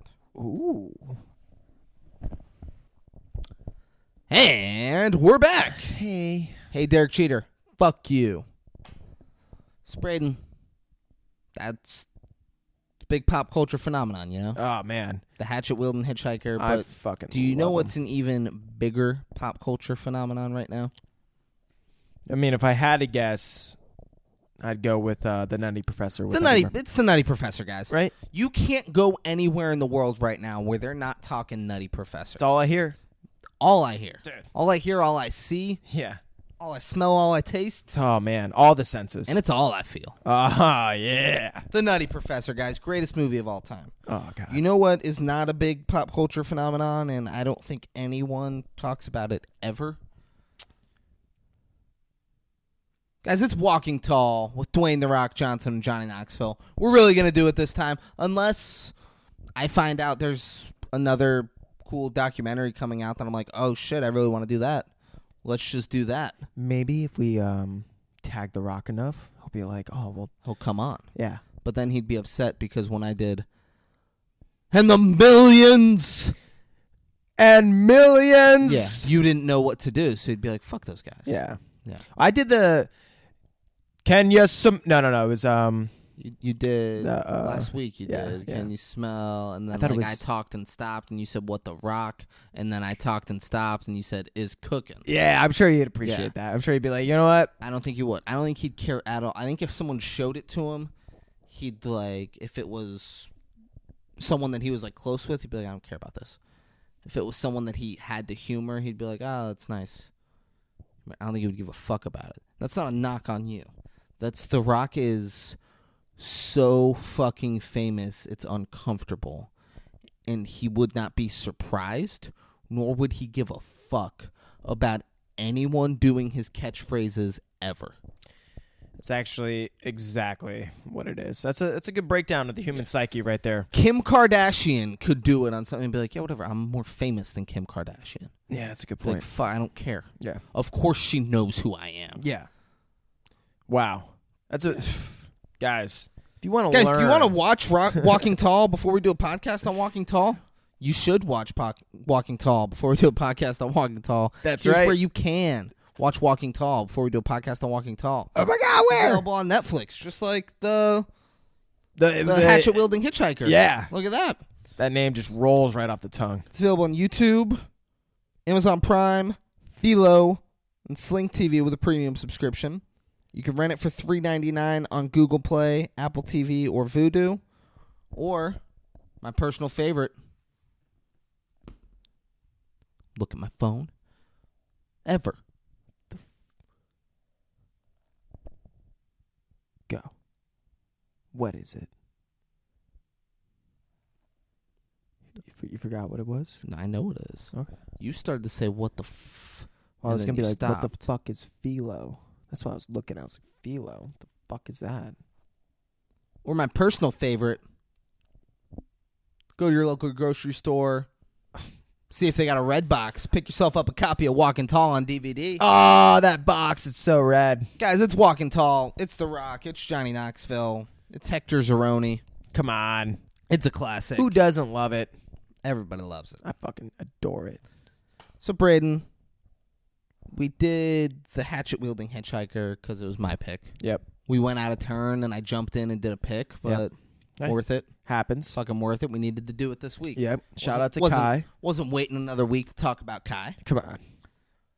We're going to do Walking Tall next week because someone pretended to be Corbin Finlayson Yes. and asked us to do Walking Tall. But how did they do that? Where did they go to ask us to do Walking Tall? And how would someone go, like someone's watching this, someone's listening, and they're like, man, I want them to do my favorite movie. How would they do that? Oh, David, they would just go to our website, What? which is 56kings.com. Hold on. You mean FIVESIXKING.com? That's right. And what, just like at the top, is there a tab that says submit ideas? And you click the tab, and then you go in, you put your name, you put the movie you want us to do, and you put who, like which host you want taking the notes and breaking down scene by scene while the other one provides funny commentary. And then you hit submit. That's exactly what you do. Holy shit, guy. Like, it's that easy. Oh, my Go to God. 56kings.com, your one-stop shop for all things 56 Kings podcast. That's right. And bring, so like they know where to go, Uh-huh. right? That's a given. Yeah. But when do they go there? You Oh. know? When do new episodes of the 56 Kings drop every week? Oh, David. Every motherfucking Monday. Unless it doesn't. I mean, unless it doesn't, but it's every motherfucking Monday. Every motherfucking Monday, guys, unless it's not, you know? Yeah. We've been saying it since day one. Yeah. Every motherfucking Monday, unless it's not. Because if it's not, it isn't. Yeah. Because something that's not can't be. Right? We're not gods. But yeah, if it's not, just can't be. Yeah. Guys, every motherfucking Monday, unless it's not. Thanks for watching. Thanks for listening. Go to Nev's Barbecue. Tell them 56 Kings sent you. A lot of people have been doing it. Oh, I man. appreciate it. Yeah. I appreciate it. Mentioned I went there yesterday. Got some brisket. A lot of He support. mentioned it. Appreciate every one of you. Keep doing it. Yeah. Keep going. They love it. Yeah. And They let them know who fucking love sent it you. over there. Let them know the 56 Kings sent you. Keep going and eating their delicious food. So good. Derek Jeter, fuck you. Gabriel Francisco, fuck you. Free my dog, But Kai. other than that, I love you all very much. And we'll be back next week. Peace out. Bitch, I'm from Palm Beach County. That's where I'm